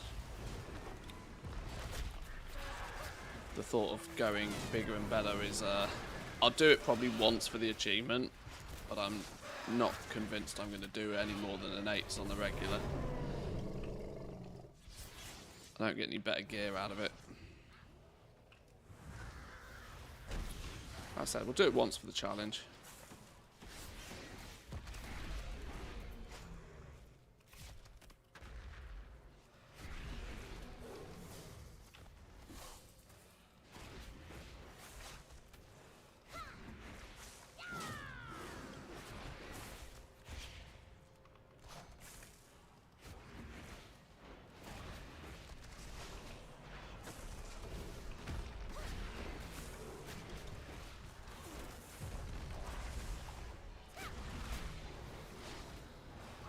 There's a deathless 11 for a feat of strength. Found a bit of gold.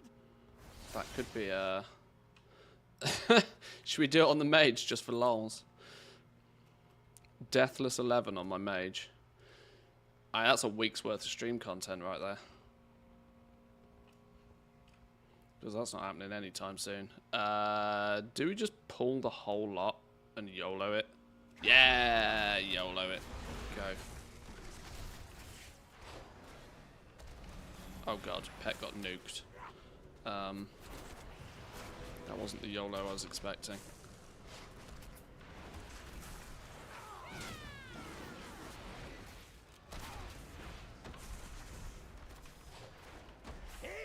Ouch. Okay. Can you lot fuck off for a minute, please?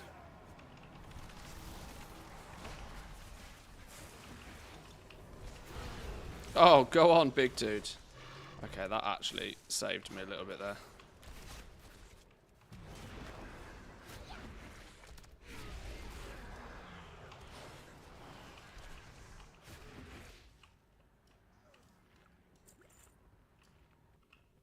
Oh, I need to rest after that one.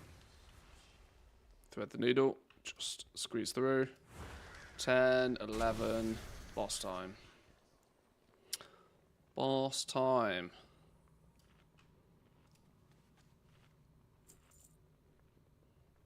Fungal Folly is easy since you can actually blow up most things with the spore bits. Oh, I see. Yeah, you can sort of choose it a little bit that way. Clever.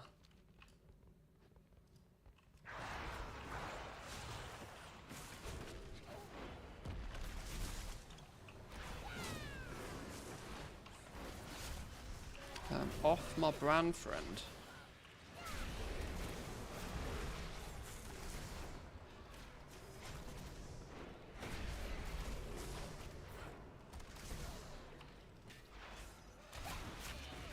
The reality is we're in no rush. If I keep up with my my expected gear level by the end of this patch is 619. I'm not expecting to get any better than that. We'll get 619 or thereabouts by doing our delves, upgrading our gear a little bit with the currency from delves. I'm not going to be doing any raiding or Mythic Plus, I don't think, so Oh, I need to rest that should after hopefully that be one. enough to get the job done. Ooh.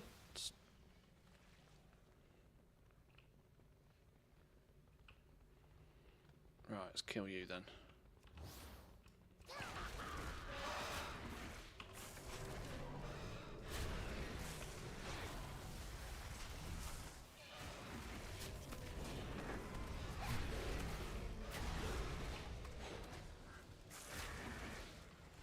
Help's a coming. Oh shit, pet don't die. Pet don't die.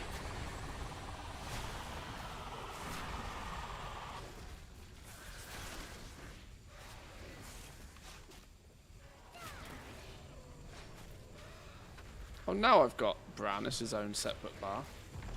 Why has that happened all of a sudden? Bran's doing nothing. He's barely tickling his balls. You're killing him, not giving him a massage, Bran. Come on. I know you're in healer mode, but pull your finger out, son. Leaving me to do all the hard work.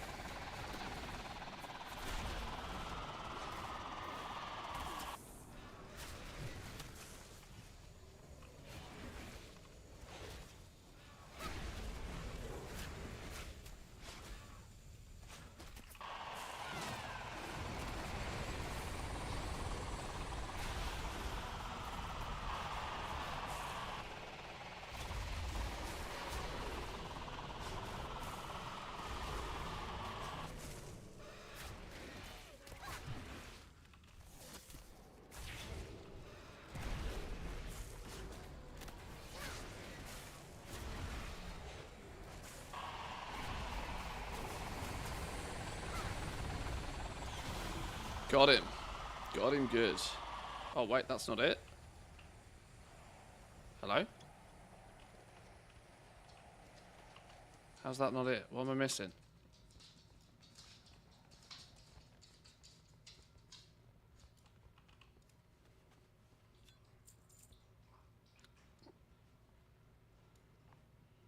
Oh, you have to use the parachute. Okay, weird. Okay, sure. Looted 2 tinderboxes yesterday. Wondered if I should keep or sell them. Thought I will decide tomorrow. Woke up to see the price at 600 gold. Oh dear. Oh dear. Well, you win some, you lose some. Oh. Oh. Cosmetic. We got the backpack. Cool. Torchbearers. Haversack. Nice.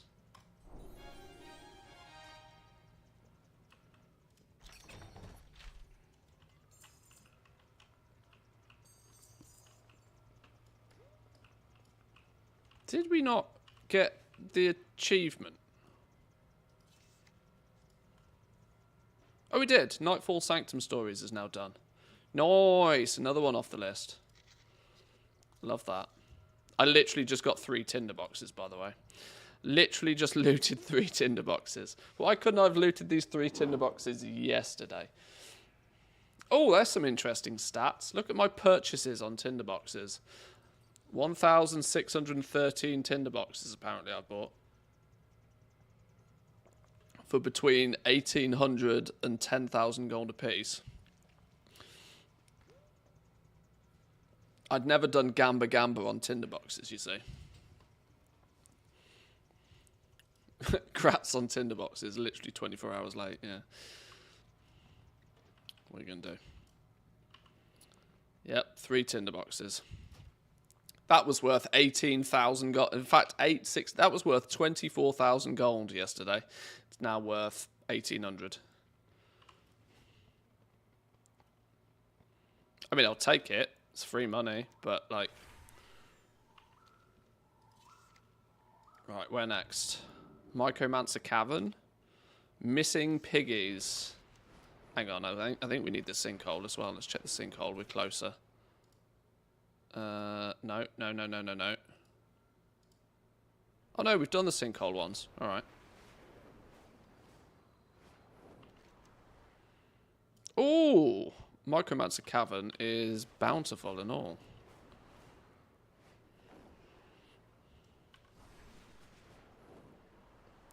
Yeah, the irony is that those 3 tinderboxes is actually still technically the mother load.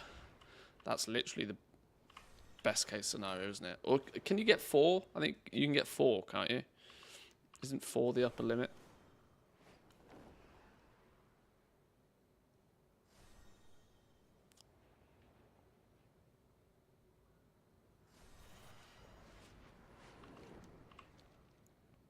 To be honest, the change on tinderboxes is a bad call since it shifts the enchant market a lot. There was no low supply. It just makes some enchants cheaper, others more expensive, and overall it's less profitable to run delves. Well, anything that uses a tinderbox is now about 1/5 of the price. So, and it will stay that way because the supply of tinderboxes has now increased by technically 5 times.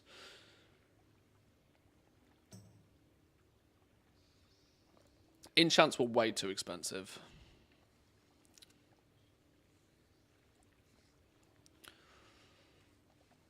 Enchants were going down in value anyway, because they were just way too expensive. Mushroom morsel, is this the one we actually need? Oh no, we need missing piggies. Do we do it just because it's bountiful anyway? How many keys have I got left? I haven't got many bountiful keys. Oh, this is my last bountiful key. What's happening down here? The Abyss is also bountiful, and I have story mode in there that I need. Oh, I will do. Well, considering I don't need that for the story, we'll go look at the other one first, because I've only got one bountiful key left. I'd rather wombo combo my last bountiful key with a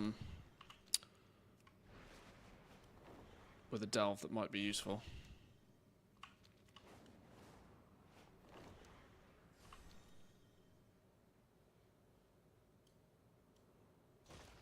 Greetings, outsider. When the star shifts, seek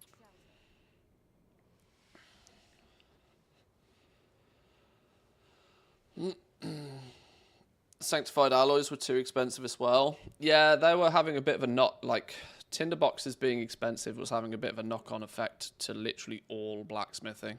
It was making blacksmithing like 3 times the price, 4 times the price of nearly any other profession again, which is not necessarily what Blizzard wanted.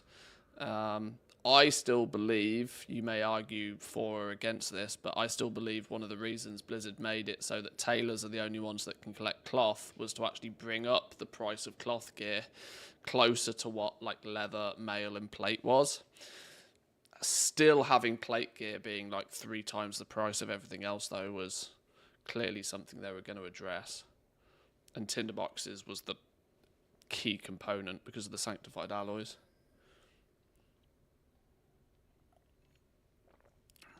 Let's not forget, from literally week 1 of the expansion, we were saying that these tinderboxes are too rare. The Blizzard are going to come in and make an adjustment to them. I just didn't really expect it to take them this long. Next adjustment, null stones, sell your stock. Well, null stones are coming down anyway. Null stones naturally have a week-on-week nerf because more miners have access to more null stones more regularly. On top of that, there's always a steady supply of materials coming in because there's always people that want to make gold. The difference is with null stones is you can actively farm them. Anybody out there doing any mining is going to get 2, 3, 4, 5 of them an hour reliably. It was significantly more difficult to reliably farm tinderboxes, which was influencing their price. The change was always coming. I just kind of wasn't expecting them to slap it on a vendor. Like, I was, whew, okay. That's definitely one way to do it. A little heavy-handed, taking the price from 8k to like 600k in a day, literally instantly. But you win some, you lose some. What do we need from here? Pheromone Fury. Ah, Goblin Mischief. Annoying.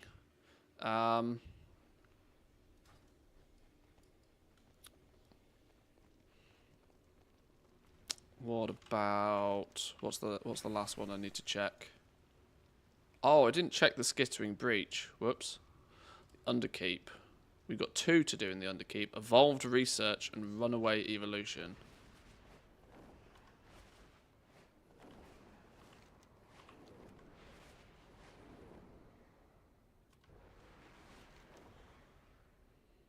The Ascended haunt our upper echelons of power.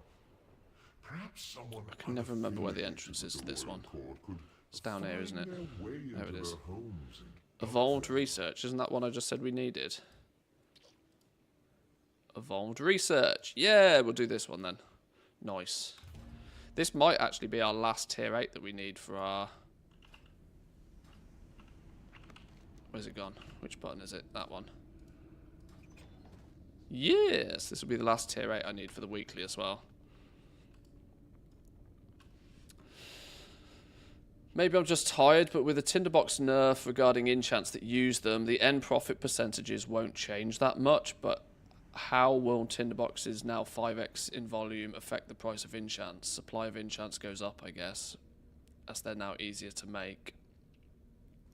Not really. Supply of enchants won't go up all particularly that much, because you forget that, well, maybe you don't forget, but like most crafters couldn't care less what it costs to craft something.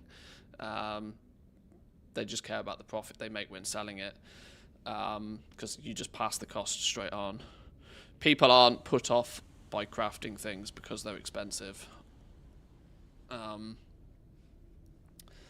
Profit as a percentage will obviously go down, but profit in total really only comes from doing concentration on them anyway.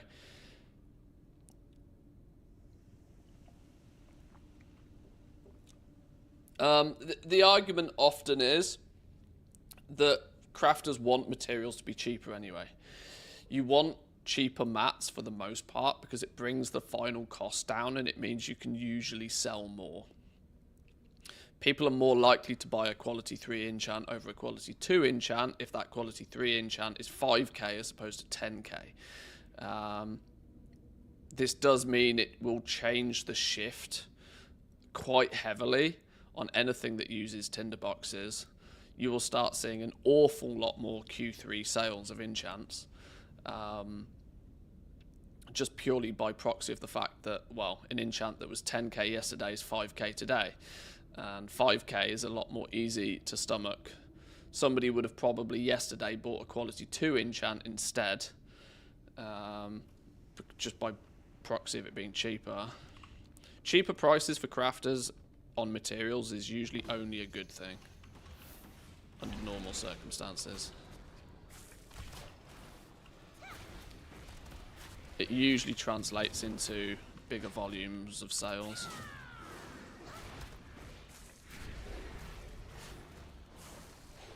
But of course, the volume of those sales is split up by all the crafters.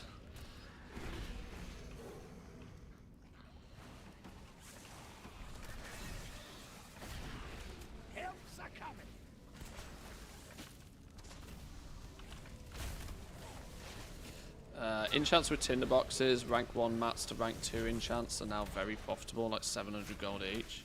Oh yeah, there'll be some wild prices knocking about over the next few days as people, as things rebalance out. Often when there's a huge sweeping change like this, it will often have quite a knock-on effect to a lot of other things as well. Because all of the prices completely change overnight, and it takes a little while for things to sort of settle down. This is why the start of an expansion is usually really good for gold making, because things aren't stable. People don't know what things are worth. People don't know what stuff costs to craft. And that level of uncertainty usually leads to just more profit overall.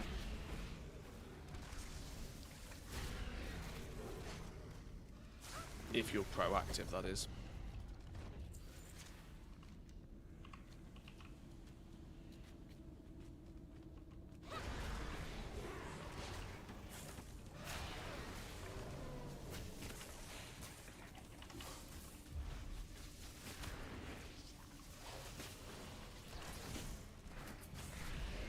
Get out of the way!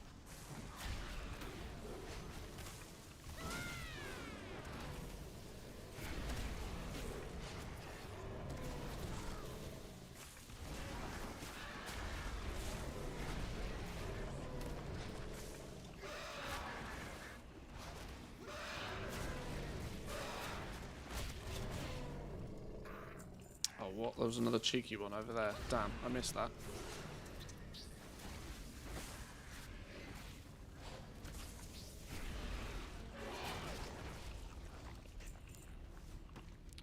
Where did he go? Looking a In bit the middle. rough. Take a wee rest. Oh shit, what's going on there? Wave slayed with inside the field.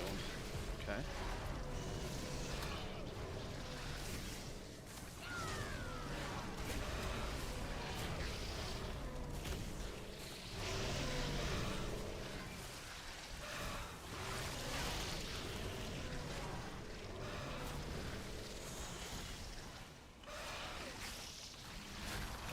Oh, this is horrible.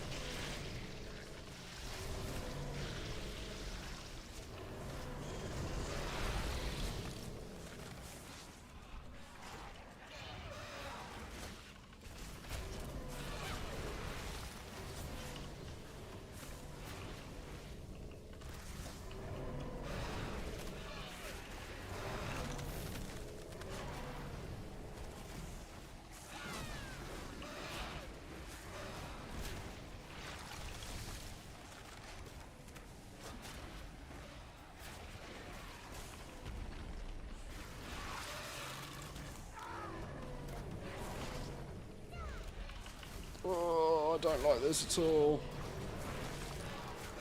Stop bringing new stuff in. Kill the old stuff first.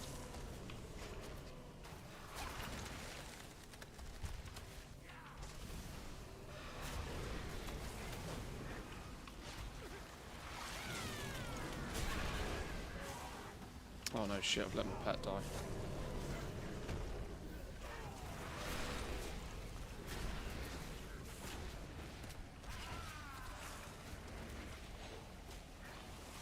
God, 76%. How long does this go on for? Deary me.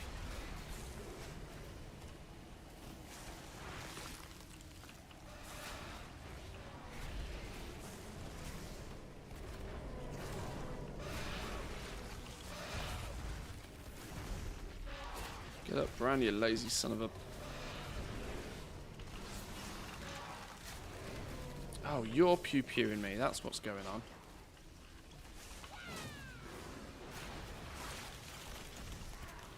Jeez Louise, this doesn't ever finish. God, I'm not a fan of this one.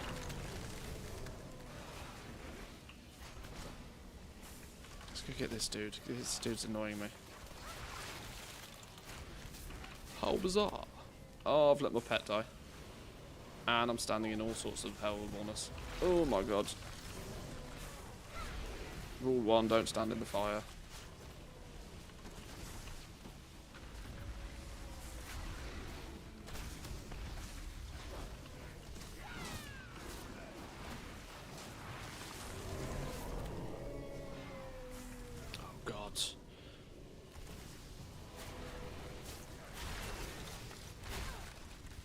Get off me. Pain in the ass. Oh, when does this end? Oh my god. Finally. I agree, Bran. Whew. Was not a fan of that. Let me through.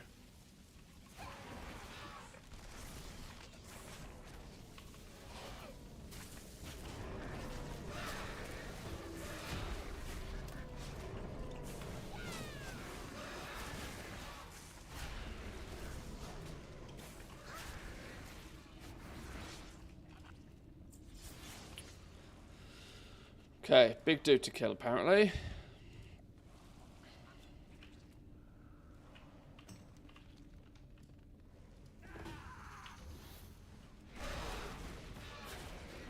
Right, what are you going to do this time?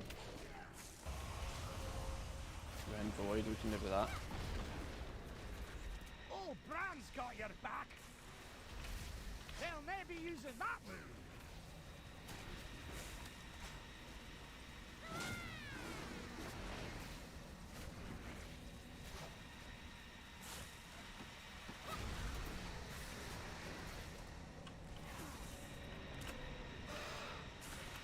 Oh, I let my pet die. Oh no. Oh no. Oh no, no, no, no, not like this.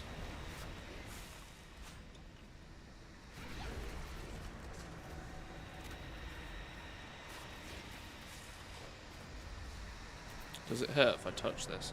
Oh, not really.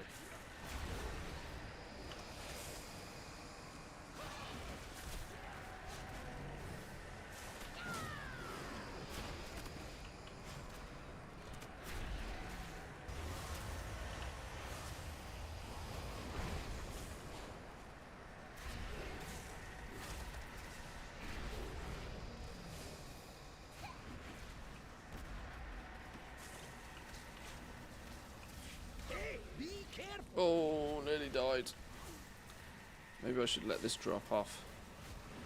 The 34% increased health isn't really helping me any much.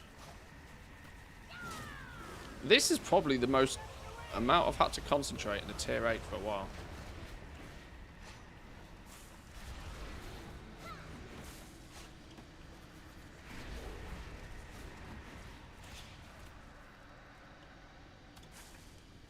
Pet's dead again. Shit. Oh my god, I'm dead.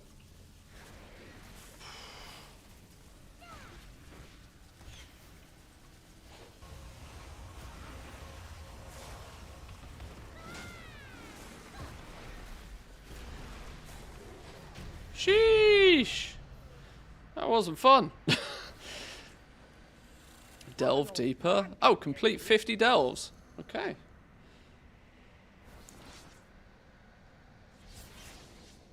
That doesn't feel like a lot, actually.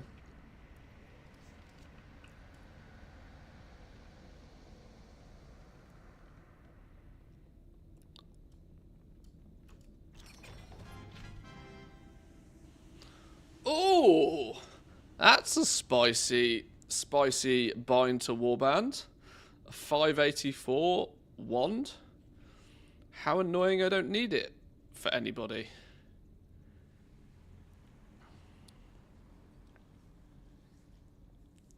I mean, I could technically give it to the mage, I guess. Although, my mage uses a two-handed stave. Mage incoming.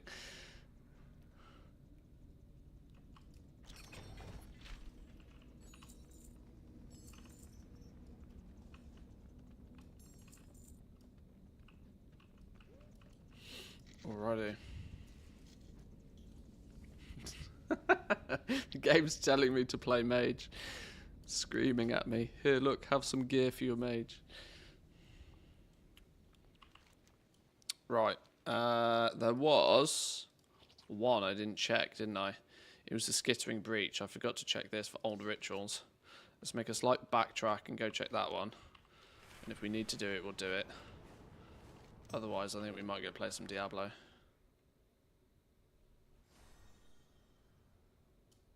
What are you doing here? It's around here, isn't it, somewhere? The Queen.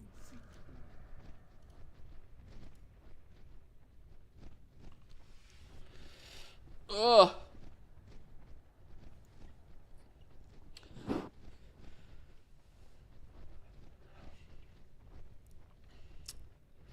Profit will go down. It won't be worth to keep a lot of concentration alts. A large part of the cost is fixed between Q2 to Q3. Concentration builds are not a great fit. Yeah, I tend to find on my enchanters that are sort of set up for concentration, I would be less likely to use concentration on the recipes that uses tinderboxes anyway.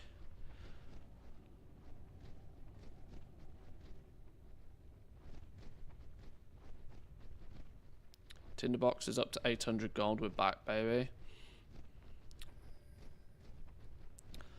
I wonder. I wonder how, like, in theory. Now this is only theory, so please don't go crazy with this. But tinderboxes were about 8k a piece, right? Yesterday, 6 to 8k a piece. The supply of tinderboxes is basically 5 times what it was yesterday, because you can convert the other materials you get when farming for tinderboxes into tinderboxes.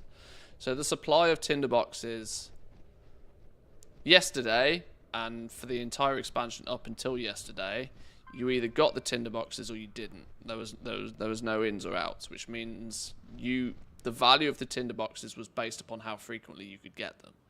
Now you can farm delves, and even if you don't get tinderboxes, you can still take the reagents that you do earn and convert them into tinderboxes at a 3-to-1 ratio. So you basically don't ever lose anymore. So what this will mean is that the actual supply of tinderboxes is greater, but I actually still think that tinderboxes could survive up to about 1,500 to 2,000 gold. Now, this is not an indication to go out and buy a whole bunch of them, but I think the price of like sub 1,000 gold right now is still very mostly linked to people panic dumping and converting. Once things balance themselves out a little bit, conversion rate of 3 to 1, there's a lot of stock available for the other mats.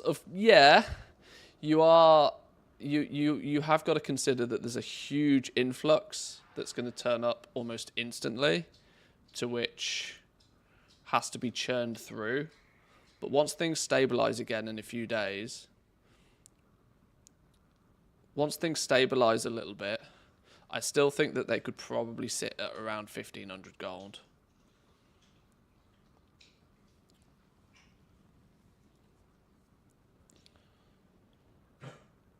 Blasphemites. Diamond hands on the blasphemites still. I suspect that the thaumaturgy alchemists out there are probably spending less of their day turning materials around for a profit. Meaning we might be slowly but surely getting to the point where a blasphemite is no longer actually considered free. But I'm not particularly an expert in that field, so don't trust me. What do we need from here? We need old rituals. If it's old rituals, we do it. Oh, it's old rituals. Okay, we do it. Another T8. We actually do it. Okay, sure. I was thinking we were about to go play some Diablo then, but apparently not yet. We've got one more delve to do. That'll actually leave us with only Mycomancer Caverns, the Underkeep, and Tekrathan Abyss left. One in here. One in here. And one in here. Okay, after this one, we'll only need 3 more.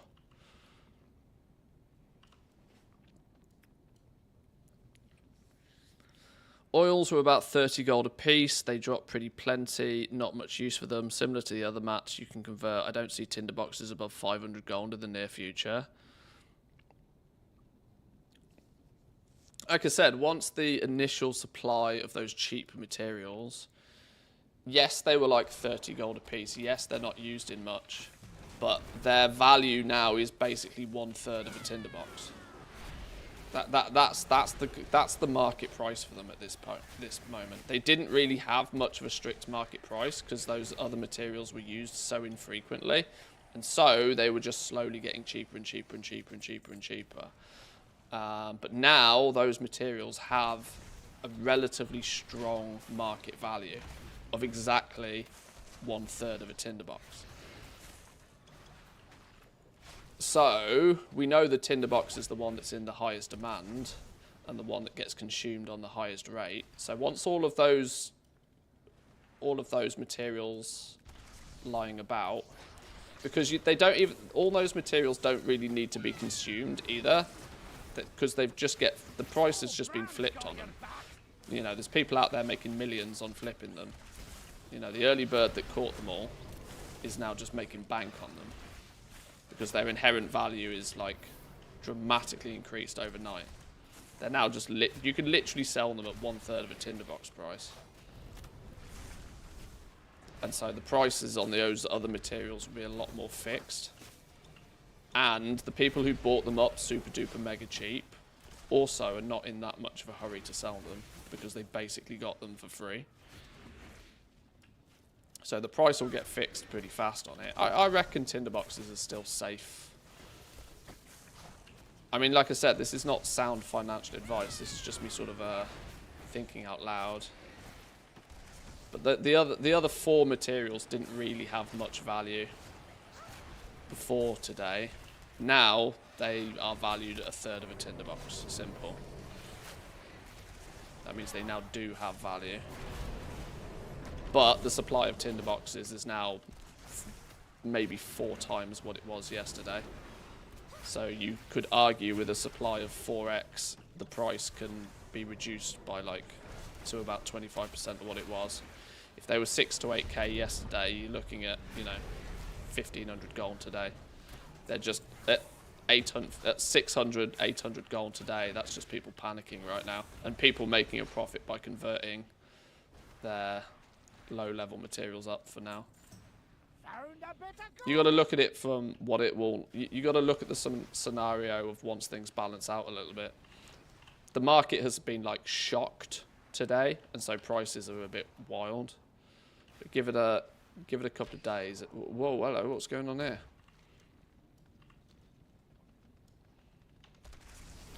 Is there a rare or something up here? I don't even know why I went up here.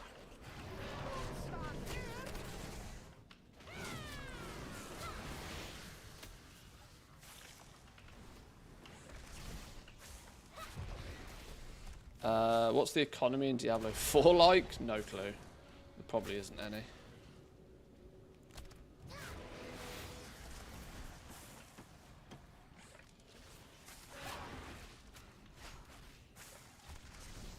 I think I missed talking to the NPC at the start. Oh, I think I did, yeah.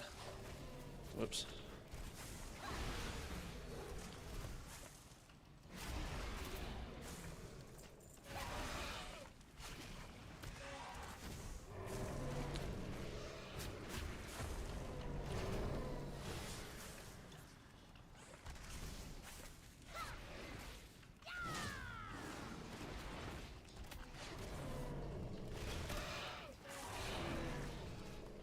Them lot are dead.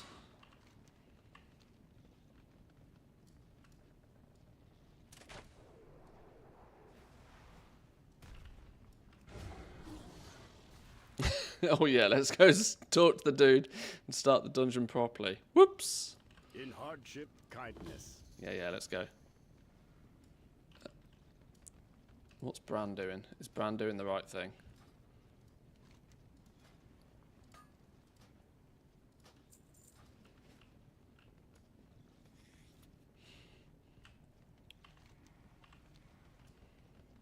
Right, you're a ritualist? You're a ritualist. Let's get you pew-pewed.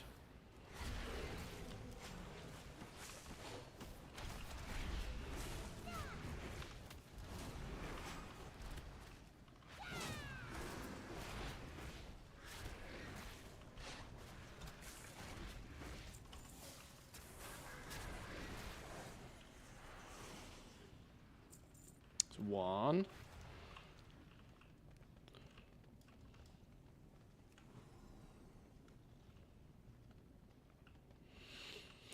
Speculate patch 11.1, a new epic gem transmute that uses 2 to 3 blasphemites as a reagent. Are you gonna claim that 10th of you're gonna claim that today, are you? Get that in history.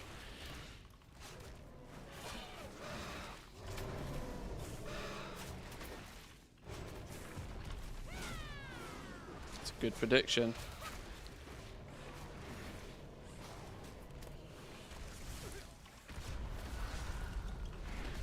Oh my god, a wall Zekvir appears. I wasn't expecting that. Let's bring you to not on a bridge, please.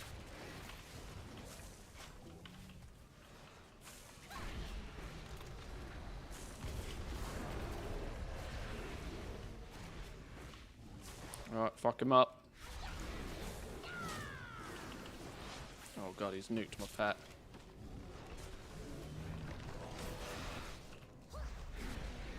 I didn't mean to pull you. That wasn't the plan.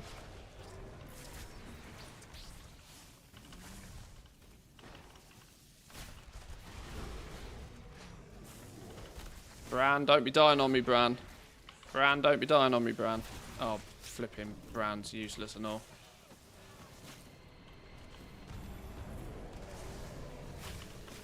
Bran, you fucking moron. Stop dying on me. Where's me potions? Ah, me pet's dead. You won't hit us with that one. Ah, this is not going to plan at all, is it?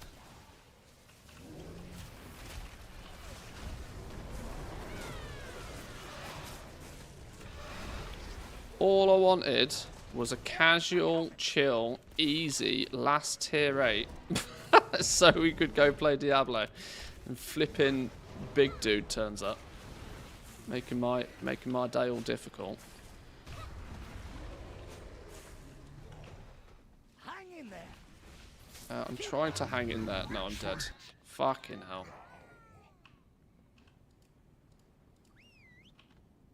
Okay. Viz says no. Not on my watch. Go on, at least drop me a map. At least drop me a map so I can get a 610 piece of gear from something. Nothing. Oh, we did get a Delver's Bounty. Okay. Yeah, you're right.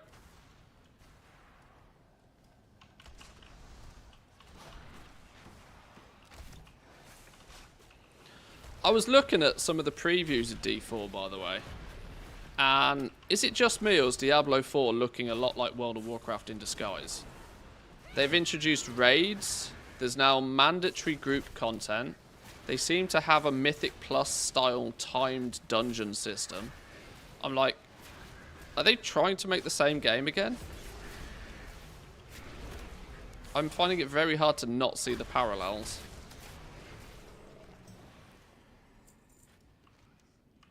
There's like a thing you can do weekly. It's it's starting to look very similar.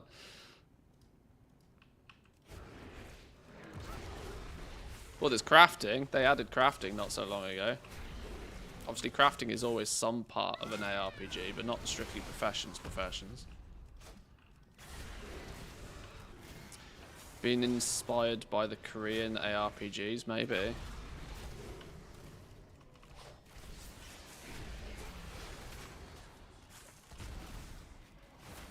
Diablo 4 loses its iconic campfire character screen. WoW literally gains a campfire character screen. Illuminati confirmed. They just stole it from one copy of the game, copy-pasted it into another. Nobody will notice. They'll never know.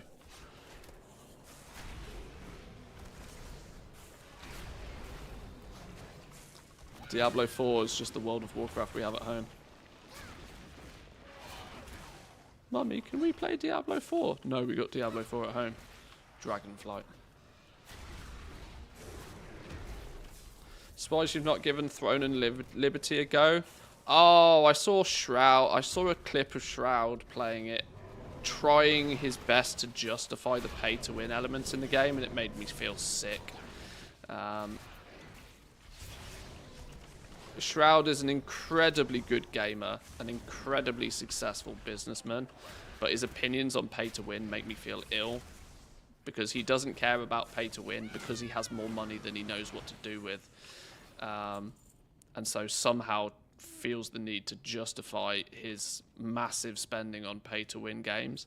Now, of course, he does it on stream and makes a shitload of money out of doing it, so it's still a net positive for him, but it's not the take I have on this sort of stuff.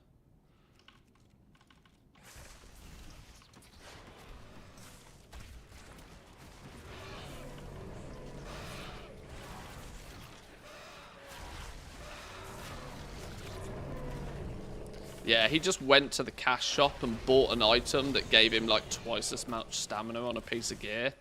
And I was like, okay, fuck that business. No. I did consider it though. I did have a little look.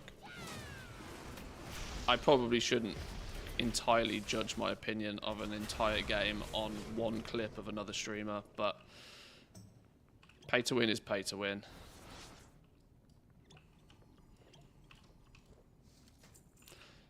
And yes, I know there's an element of hypocrisy there that you can buy gold and gold can buy you mythic BOEs in WoW, but it's not go to the store, buy item. Like I don't know. It's similar, but I think there's it's disguised better in WoW. Can this big boy go away?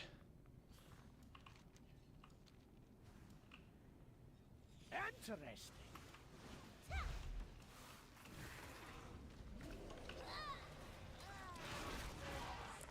Brand's not going to like that move, is he? I just realised Brand's not going to be a fan of that. Or is he?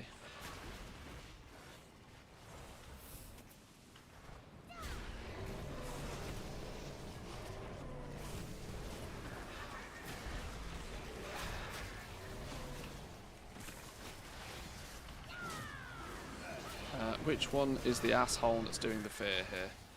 Can you not do the fear, please?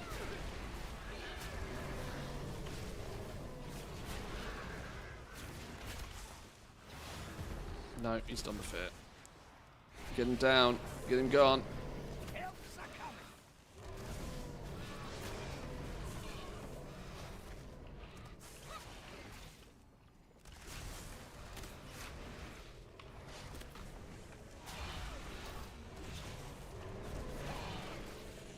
Okay, relax mode for a second. Can we just go for it? Let's just go for it. It's different in WoW because of reasons.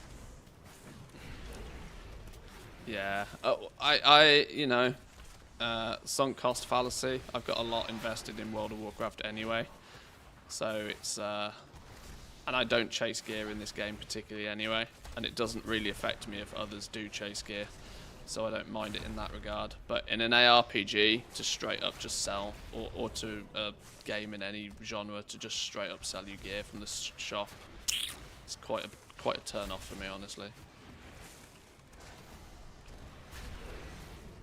When you are directly selling player power, it's about as pay to win gets.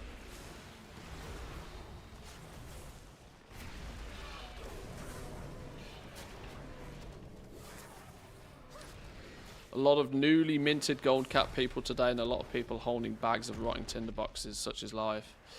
Yeah, some people will come out ahead, you know.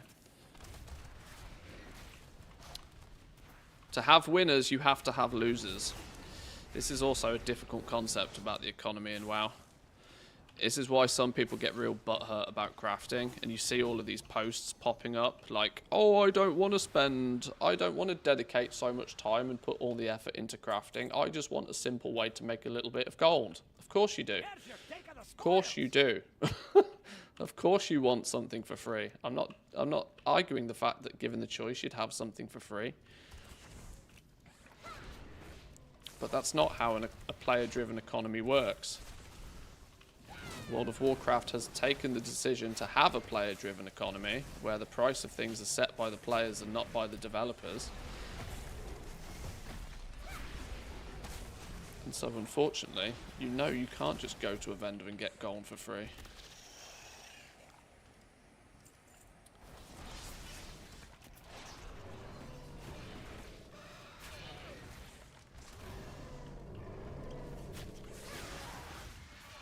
Oh, it's this flipping fear dude again. Why did I even pull these? I could have just moved on.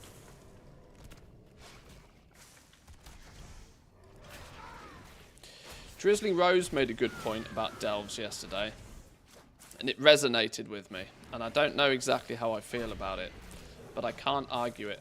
She tweeted out that she's finally figured out how she feels about delves, and she said delves feel like questing, but when the mobs have 10 times the health. And I think there's a little bit more to it than that, but it definitely does kind of make sense. Because it's entirely solo, and it's not like Torghast where you have like funky bonus extra powers particularly. It's a little bit more story oriented, but fundamentally it's, yeah, not that different from just doing a quest, but with like bullet sponges.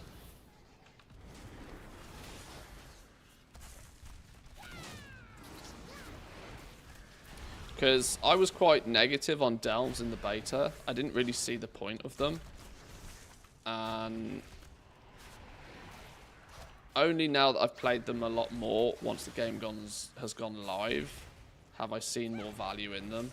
But I really don't think it needs to be another endgame progression system, if I'm honest. I like the fact that each delve has like 3 or 4 different variations. I think that's very good.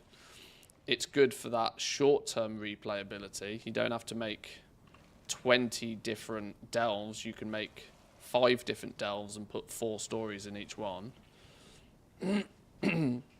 So it makes the devs' jobs a bit easier.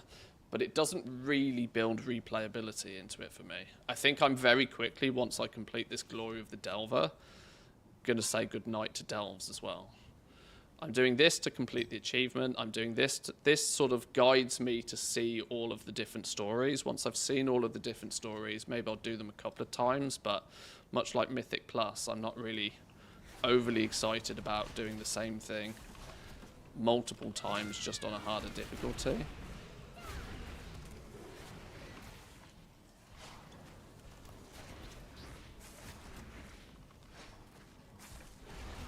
But for the moment, for the initial time it takes you to do each and every delve with the different stories, I think they're very cool little bits of content. I like them a lot. They feel a lot like scenarios from back in Mists of Pandaria, just, you know, more thought out, more padded out. But the same argument for me applies as scenarios way back in the day. People only did scenarios week on week because it was the best way to get their coins or whatever they were called back then. Much like delves right now, I don't think there's much replayability in the content. But there doesn't have to be replayability on everything. It's a good... You can probably get a good 20 hours of fun out of delves just by themselves. So I think it's definitely a good addition to the game overall.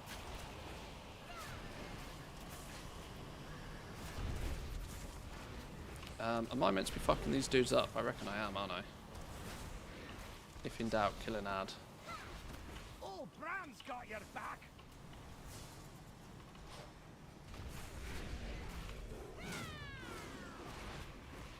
Get you... Whoops. Get you gone. Oh, so now there's another one. Flipping out. Turn up faster than I can kill these things.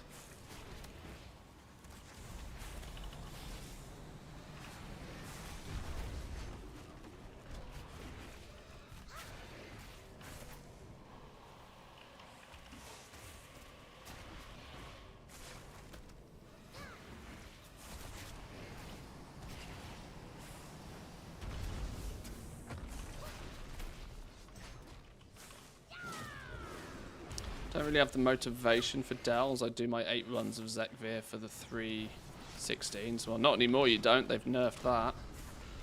You can't just run Zekvir anymore. Which was also a weird twist, by the way. I don't know why they felt the need to nerf that. I mean, you saw me do flipping Zekvir yesterday. Most regular players are probably not spamming it 8 times in a row. A lot of players out there probably struggled to kill it the first time.